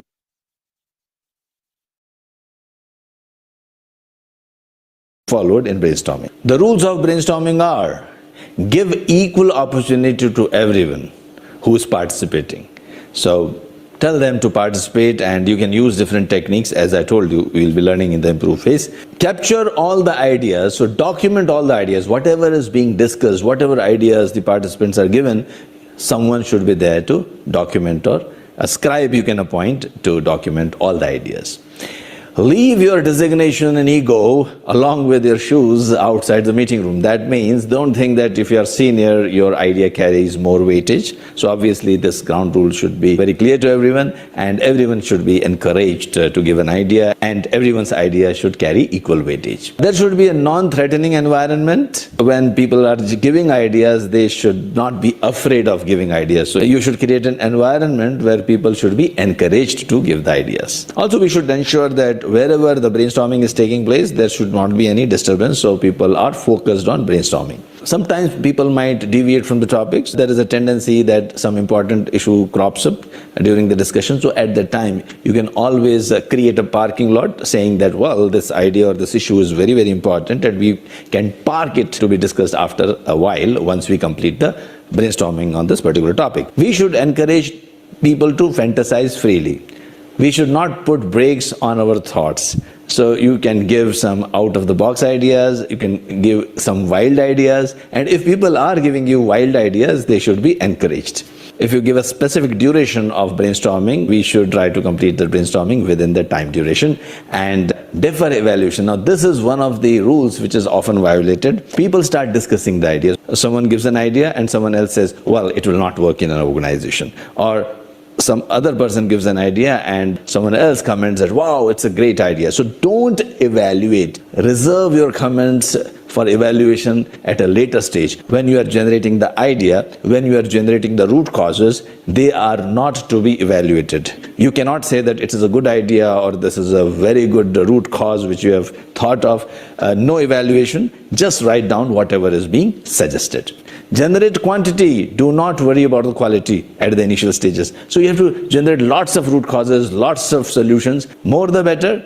A pearl diver, he dives into the sea to find the pearls. If he just collects 10 oysters, the probability of getting the pearl is very low. But if he collects thousands of oysters, the probability of getting the pearl is very high. So similarly, if you want to collect great ideas, some of the out-of-the-box ideas, some creative ideas, then definitely you should create more and more ideas. So how to generate those ideas? There are different techniques. Some of these techniques will be discussed. So I just took some time out and told about the brainstorming also. There are lots of tools, as I told you. My team has put FMEA there. They can also put escape technique, because I'll not be explaining the escape technique. But quickly, verbally, I'll tell you about what is escape technique. See, I map the process. So now I'm in the analyze phase of my recruitment project. I map the process in detail and find which is value added, which is non-value added. Out of 7, 8 waste, I will get lots of waste in my process. Wow. And then apply escape technique. Eliminate, simplify, combine, automate, and parallel. ESCAP. Sometimes E is also there, error proofing, but error proofing actually POKA means even by mistake you cannot commit a mistake. This is a methodology. You devise a system such that you can't commit a mistake, even if you want to commit. Like even foolish person cannot commit a mistake. It is also known as foolproofing. So you can do escape technique, and if you want to use E, because error proofing actually is a separate methodology, so I don't include that there. So can I eliminate the step? Yeah, of course. Can I combine these steps? Yes. Can I automate these 4 steps? Yeah, nowadays automation, so much of automation is available. Change the process. You'll be surprised that if you see, list down all your steps, apply escape. In 2 to 3 hours of escape technique, you will redefine your process. And your boss will also agree to you to that. Oh, why are we doing this? We have been doing this for the last 3-4 years. We were wasting our time. Most of the time, this will work. Then, of course, cause and effect diagram. Get hold of people and ask them, okay, what are the causes? They write down on the piece of sheet, and then we put it on sticky notes, or we put it on man-machine material method. I will show you the video after 10 minutes. Just wait for that. Let me finish the regular session. And then after that, I do a Pareto. I list down all the things. First I vote. I ask people to vote on it. People have voted. I list down all the votes in the descending order, which is occurring most of the time. Okay, these are occurring most of the time. And I do a Pareto chart, Pareto example. How it is done, let me also show you in mini tab. So this is the man-machine material, right? Man-machine material method. These are the causes. I can quickly do. Nowadays, everything is automated. Don't have to really worry. So I cause and effect diagram. Okay. Delayed recruitment is due to so many causes. Well, I can't work on all the causes. So what I'll do, I'll prioritize. I will list it down. Reasons, less resources, delayed response. These are the listed reasons of all the delayed recruitments happened in the past, say, 1 month or so. And then I do a cause and effect diagram. Sorry, Pareto analysis, which is occurring most of the time. I list it down here. which is occurring most of the time. Okay. How many times less resources occurred? 1 time. Delayed response from hiring manager 14 times. Let me do a Pareto quickly. 80-20 rule. Okay. I got my reasons. 80% of my problems are due to these. Manual process followed, delayed response from hiring manager, department. Some departments themselves are responsible, some departments very specific. Delayed response. Now this is preliminary investigation, dear friend. Let me validate them. How will I validate? When I collect more data. Okay, I thought hiring manager is not responding. So I collected that the manager response time was 18 days. Candidate response time is 4 days. Process type followed was manual. Department was A. Recruitment time was 90. I collected 15 such samples. And I start investigating. Why? This is my why. Total recruitment time is Y. Output. Is it impacted by the X factor like manager's response time? When the data both are continuous data, I will use a scatter plot. I'll make a scatter plot. When both the data are continuous data, do scatter plot. Both are continuous, this is continuous, this is continuous. I'll do a scatter plot. Let us do a scatter plot. Continuous and continuous, scatter plot. Yes. Okay, let us do that. Total recruitment time. Okay, is it impacting? Let us see.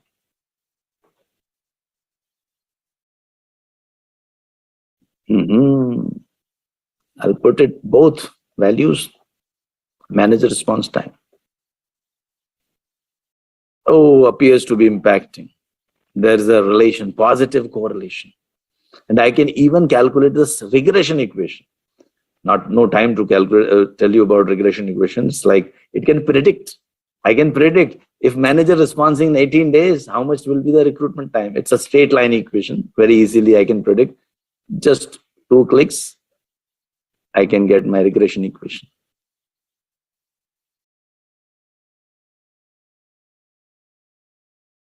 It is, 84 days, 85 days plus 0.9 times candidate response. Now, I'll not be able to explain this in detail, but you can get it. How about candidate response time? Is it impacting the total recruitment time? Tell me, is it impacting candidate response time? Your answer would be, I don't know. Let the data prove it. Deming used to say, in God we trust, rest others bring data. Candidate response time, let us see. Well, there is no relation. Don't worry about candidate response time. Don't work on it. Don't try to improve that. You'll waste your time. Similarly, total recruitment time, is it impacted by the department? Is some department taking more time, some department less time? Department is attribute data, total recruitment science is continuous data. I will use a box plot. Okay, I used a box plot. Okay, let me see. Department. Yes, some departments are taking more time. So let me work on that. That is the root cause. B, department B, taking more time. I will work on that. That is the root cause. Department is in root cause. Process manual or automatic. Is it root cause? Let me tell you, that is again, both are, one is attribute, one is continuous data. I will use box plot. So I'm using a box plot, process type. Oh, it is same. You use manual or automated process, it's same thing. Some departments use manual process, some automated. So don't waste your time in automation. Automation is not going to help you. It will still remain the same. So data, the 15 samples have proven, and it will save a lot of money for your organizations. That's how we do. Okay, so we validated our root causes. We found our root causes. We did a nice brainstorming session. Different techniques we applied, got lots of solutions. Then prioritized those solutions in the improve phase, made a nice data implementation plan. We are in improve phase right now. And once we have improved, now recruitment cycle time is reduced. And we need to sustain this for a long, long time. That is very important. So you have to sustain also. That is sustenance is important.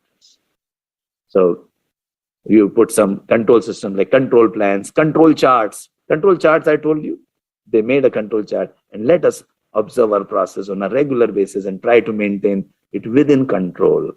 And that is how you do a improvement project. Let me check. Have you understood anything or not? Some testing times. Let me test. So we have understood, define, CPHQ charter, measure types of data, normal distribution, cause and effect, Pareto, box plot, scatter plot. I have done brief mentioning, improve phase brainstorming, control. We have understood some of the tools. Some of the success factors of Lean Six Sigma. Maybe I'll skip this part.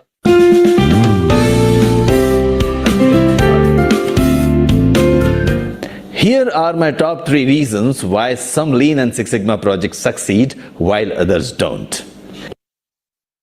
Now, let me do this. So, ladies and gentlemen, welcome to Who Wants to Be a Green Belt? And you're going to win. Let's play. Here we go. Life money college. Tell me, which of the following is not a deliverable of DMAC phase? Right answer will give you $10,000. Wrong answer, I'm sorry, will not give you anything. Okay, tell me, what is the right answer for this question? And let me see, first, let me see what is the right answer. And the right answer is, of course, what is not a deliverable? I'm saying not a deliverable of measure phase. Not a deliverable of measure phase. In measure, you just click the data. So it is not a deliverable. Yes, proposed solution. Yes. Next one. Input to a process are called what? Input to a process are called what? Yes. Let's see the right answer. और देखना ये है कि सबसे सही उत्तर किसने दिया पहले. Let me see who's given the right. Oh, so many people. Everyone has given the right answer. Okay. Okay. Output of a process is. Okay. So I hope you have all answered. Almost everyone has answered. 95% of the time you have answered right. Okay. I'm just looking at the questions, just in case people are able to.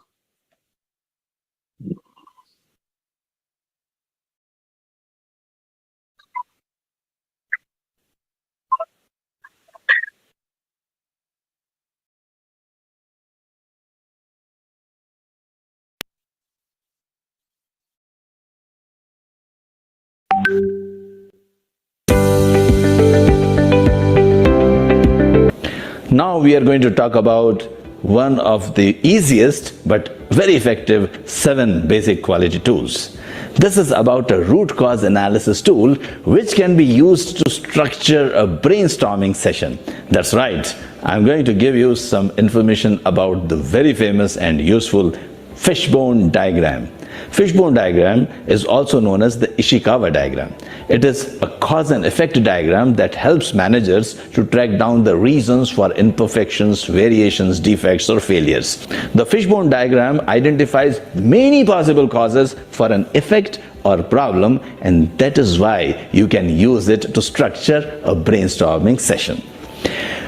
When a team's thinking tends to fall into a hollow and you feel there is no way out, an Ishikawa diagram can come to help. For example, most of the time we tend to blame the people for any problem. The fishbone diagram prevents us from falling into this trap. The diagram looks just like a fish skeleton with the problem at its head and the causes for the problem feeding into the spine. Once all the causes that underline the problem have been identified, managers can start looking for solutions to ensure that the problem doesn't become a recurring one. So how can you do that? Let us look at the steps while you construct the cause and effect diagram. Step number 1, you start by deciding your problem statement and write it on the center within a box. Step number 2, you should analyze the major cause of the problem and write them down next to the problem statement horizontally. Step number 3, now you can go on with categorizing the causes as branches of the mid-vein. You can use the categories like mankind, machines, method, measurement, material, and environment, or Mother Nature, just to make it 6 M's. Step number 4, using the brainstorming technique, ask questions like why is it happening and find the answer to each cause. Step number 5, the process does not stop here. You need to continue to ask why and generate deeper levels of causes. Step number 6, as you do this, you will realize that you are getting closer and closer to the causes and effects of the problem and reaching nearer to the solution. And that's it. In a simple yet effective way, you will reach your solution in no time. I can tell you about various situations where this technique has proven to be so useful and saved valuable time for many organizations. As they say, time is money. You can use this technique to indirectly save a lot of money. So next time you are stuck with a problem, you know exactly what to do. If you think there are too many causes, then you can apply Pareto to zero down on vital few causes. I have discussed Pareto's principle in another video. I hope you liked the video. Don't forget to like it and share it so that others can also benefit. Subscribe to my channels to learn about more quality tools. Some of them are really advanced tools, because cause and effect diagram was a very basic, one of the 7 basic QC tools, but very effective. Until then, stay motivated and never stop learning. Happy learning!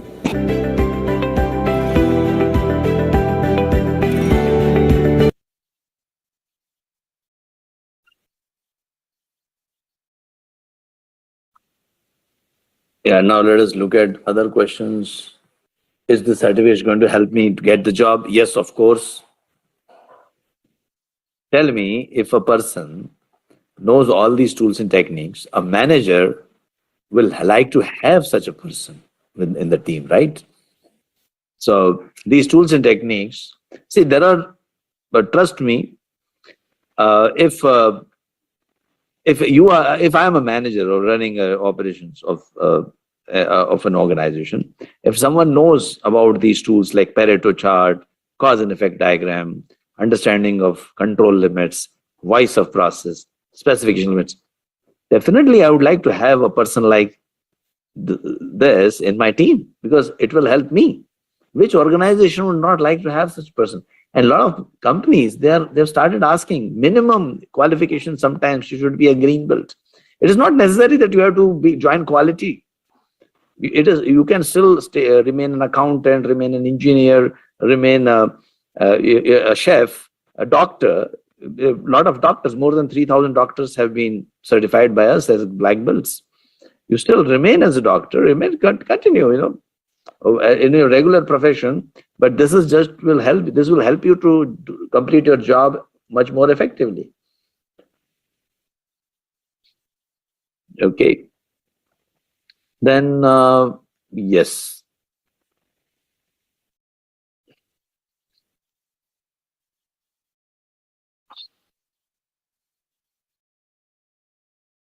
Okay, any other questions? Let me see.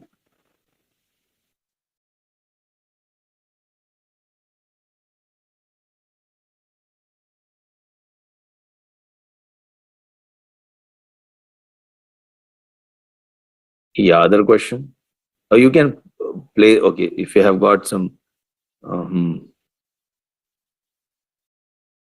okay. Any other questions I need to specifically answer? If you can just let me know. Yes. What are more courses available other than Lean Six Sigma? We have data analytics, we have artificial intelligence, we have got other courses, PMP, project management, very popular one.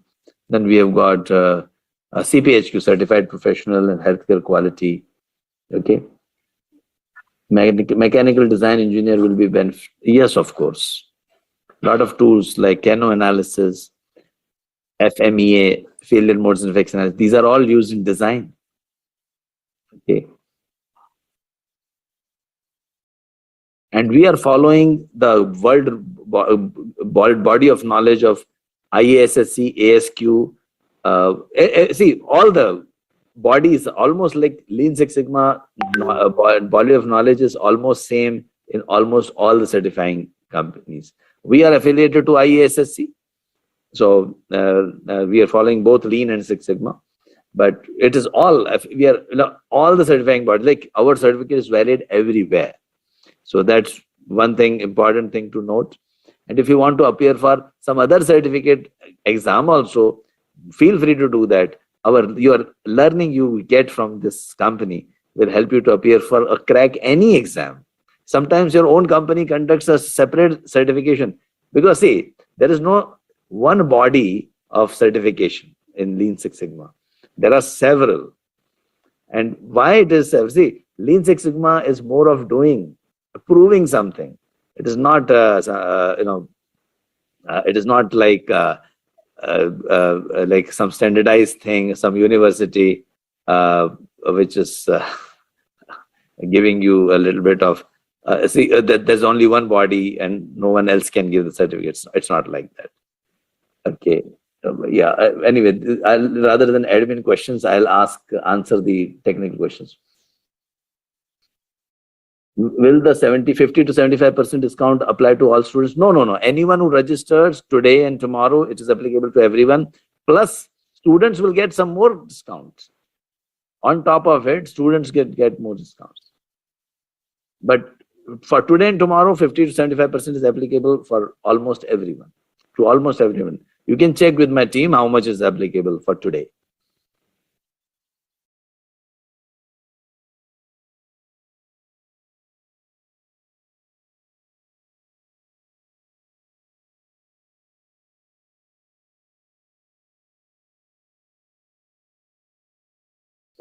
Can you tell me yellow belt, green belt, black belt? Okay. So yellow belt is like very initial level. White belt is also like, the white belt is like just half an hour session you attend or DMAC. So you are already a white belt. Now yellow belt is higher. And green belt is, learn tool and technique, or not only learn, but you also practice. Black belt is you learn in-depth, high-end statistical tools. Master black belts, you know how to roll out Lean Six Sigma. It is more of management-related training. So more how to implement Lean and Six Sigma in an organization, and how to manage multiple projects, how to train others. If you want to become a consultant, or you yourself want to become a self-employed person, that is for Master Black Belt. Yeah. Then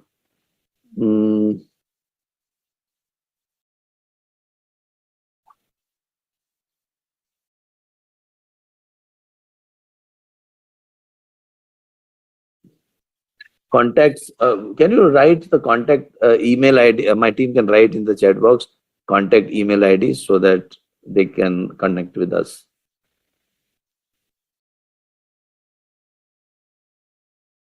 This certification is approved in Canada. Everywhere it is approved. All around the world it is approved. Then in Canada, if there is some other popular certifying agency, you can appear for their exams also. Additionally. But it is approved. A lot of people have, from Canada, have appeared for exam. Canadian companies are appointing us and they are taking our certifications. US companies are doing it. Middle East companies are doing it. UK companies are doing it. So, see, those who know real Lean Six Sigma, they know there is no one single certifying body. So, certification is what matters. We also prepare you for interviews. Some interview questions, maybe CPHQ. Can you play the CPHQ video? We also prepare you for interviews after the session. We send you interview questions. So let me show you a glimpse. My team will put a CPHQ. I think I promised you I'll show you CPHQ video, right? Can you please show that?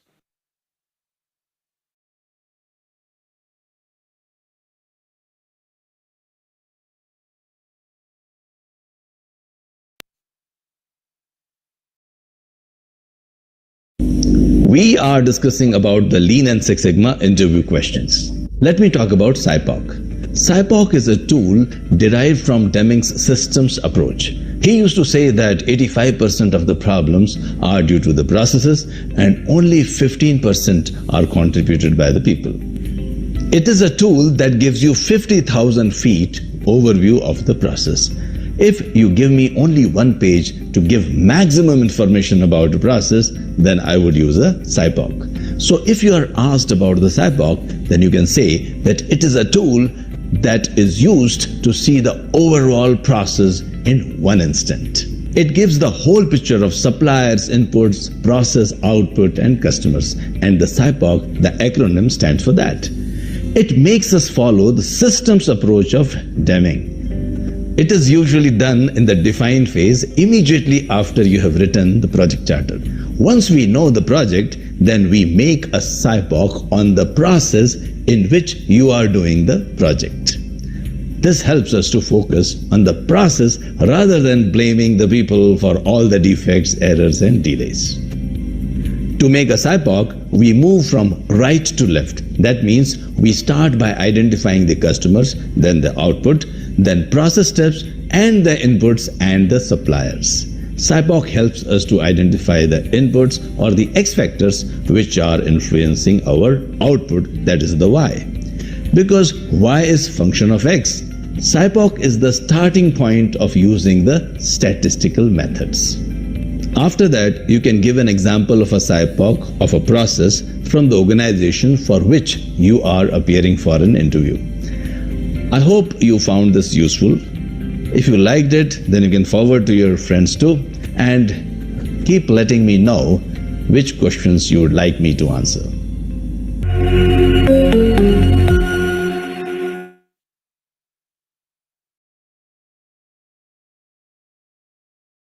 There is an exam after the training, and we guarantee that you will pass that. 100% guarantees that you will pass that exam. So that is also important. Yeah, forgot to tell you that. So we conduct an exam after the training, and passing percentage is 100%. You can take 2 attempts. In fact, most of you, 99% people pass in first attempt, and if not, second attempt without any additional cost. And the certification is valid throughout life. There is no expiry date. Like your graduation, it doesn't have an expiry date. Similarly, certification doesn't have an expiry date. I know some certifying bodies, they do it for 3 years. After 3 years, they ask you to pay some money, and then it's recertify again for another 3 years. I don't agree personally to that. But if you are going for some other certification, then of course, you have to check with that certifying body.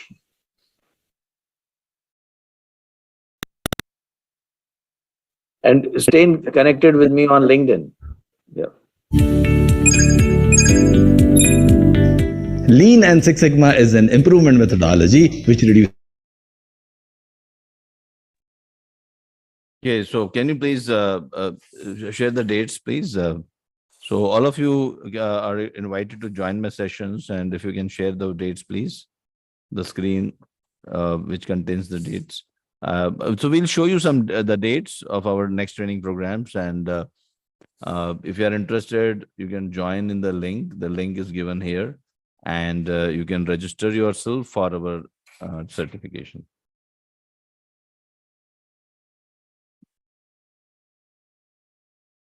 Yeah, so I hope, and in fact, as dates are coming up, my team is trying to pull the dates. Thank you, Mr. Anas, Anushka, Biju, Dr. Namana, for attending the session. Yes, so these are the dates. The training on weekends. So we conduct weekend trainings, Friday, Saturdays, or Saturday, Sundays. You know, so you can choose your dates, your days. Weekdays we also conduct. If you want weekdays training, morning there is 2-hour batch. One batch is evening, 2 hours batch. So next weekend batch is on October 29 and November 25th. If you are free, on or October 29, well and good. If not, go for November 25 batch.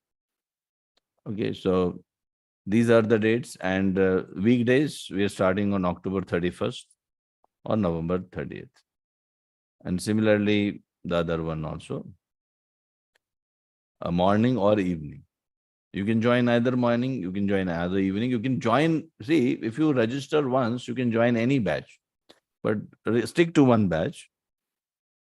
And any number of times you can join our training later on also.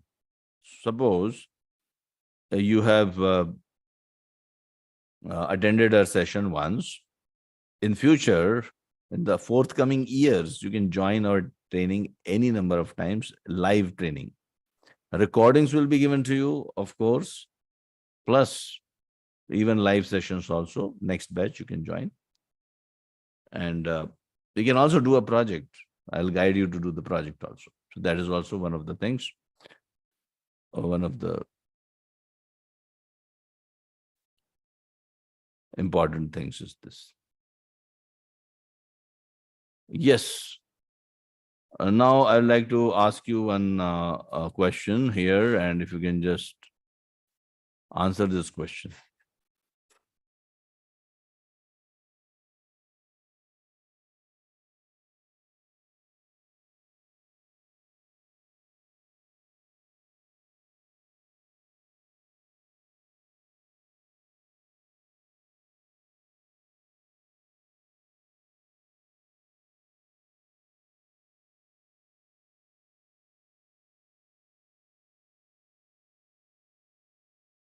So those who have shown interest, you'll be receiving information from us. You can also click on the link and register if you want to do it immediately, or you can do it later on also. But you still register, and you can note, you can tell us when you'll be likely to attend, if you want immediate enrollment or you would like to have for future batches.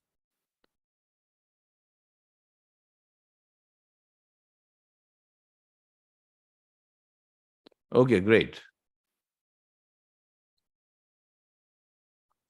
So, yeah, thank you, Dr. Hima, Ghazala, James, Mahalakshmi, Mitesh, Mohammed, Habibi, Mohammed Waqas Khan, Mutsav, Praveen Kumar, Pritzel, Vivek, Zina, for attending the session today. And hope to see you in our training programs in the future. These are the, usually, you know, there is a discounted fee. We can provide you further discounts.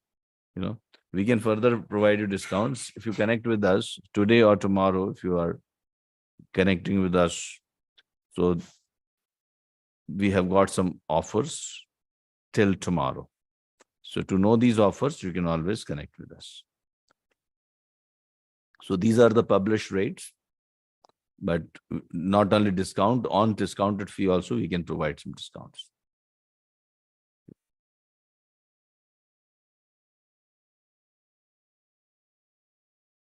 Okay, thank you, Mr. Anas, for providing the details. Yeah, thank you.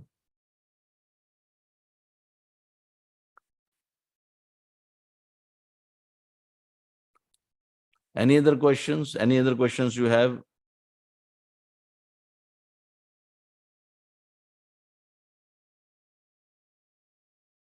Any other questions you have? Feel free to let me know.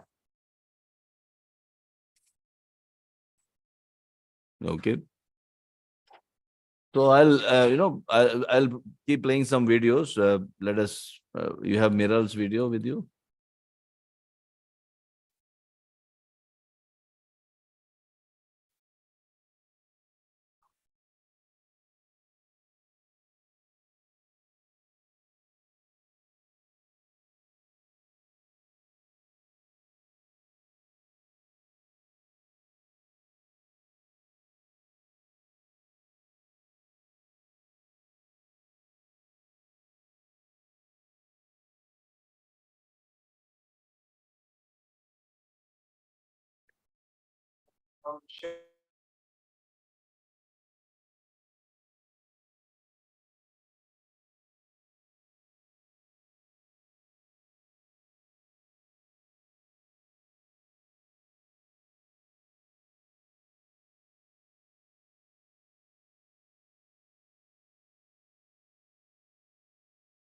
See, we have got certain offers also. Yeah, please go ahead. Yes.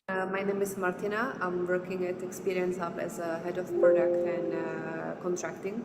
I've been on this position for a couple of years, and I was very much looking for this training because I thought that this is some kind of, like a tool which will really help me to move on and will help me to drive my career in, in the right direction.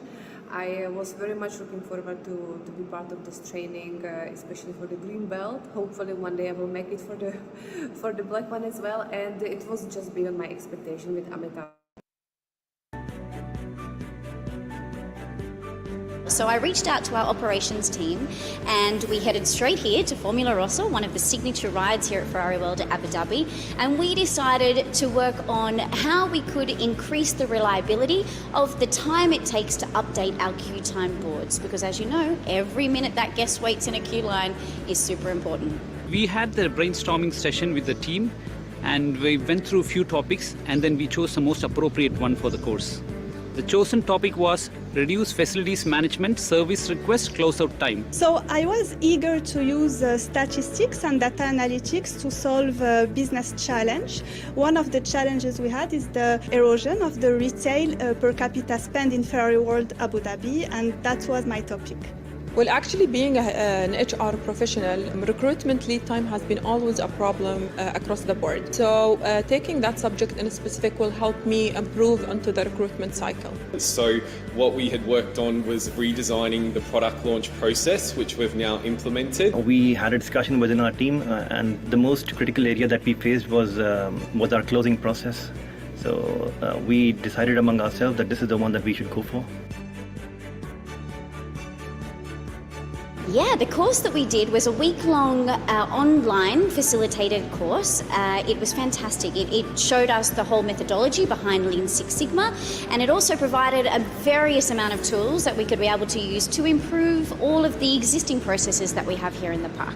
Well, it was 1 week training. It was very interesting and always energetic in terms of interaction in the class. Every single day has been different and the knowledge sharing has been remarkable.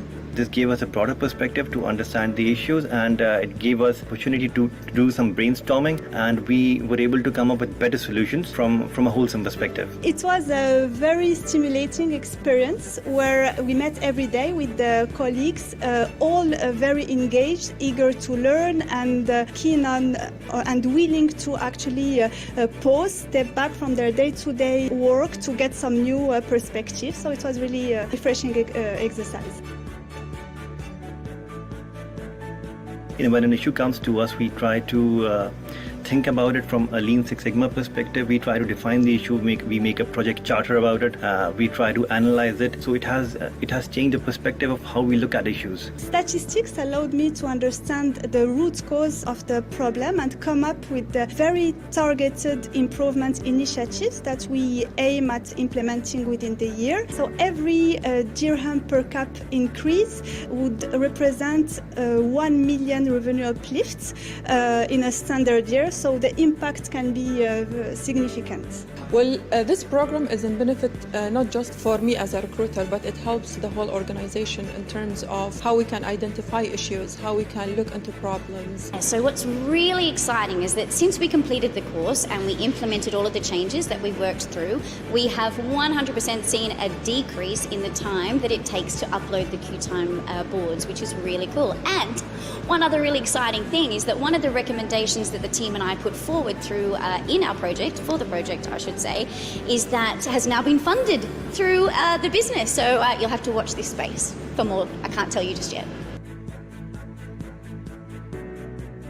I would say satisfaction, quality and experience, and I say that because my project was focused on how we can improve the product launch. So we wanted to get customers satisfied and improve the customer experience, and we wanted to improve the quality of the products that we were issuing to guests and the overall process that we had within the business to launch new products. I would say that it has definitely brought consistency to the team, awesome efficiency for sure. And the only other word I can kind of think of is it's brought alignment, not only alignment within the department, but with all of our rides here, also alignment within the business and even with our competitors. So it's a win-win.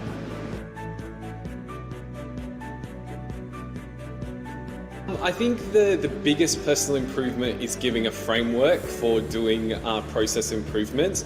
I've always worked in customer experience, and so we're always looking for new ways to how we can improve the customer experience. But the training has now given a framework and a methodology to make sure that we can be consistent and using the best practices to do it.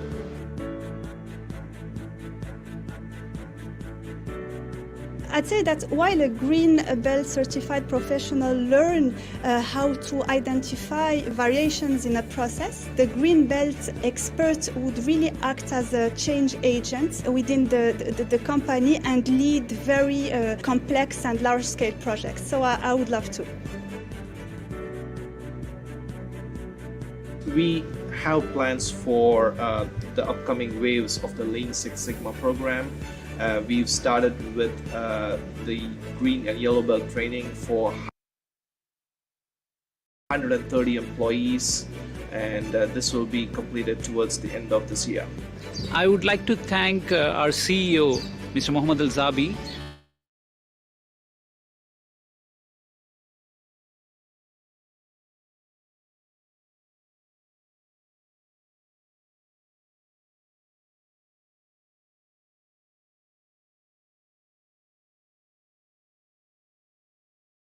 Okay, thanks a lot. So we'll see you soon and we can close the session now.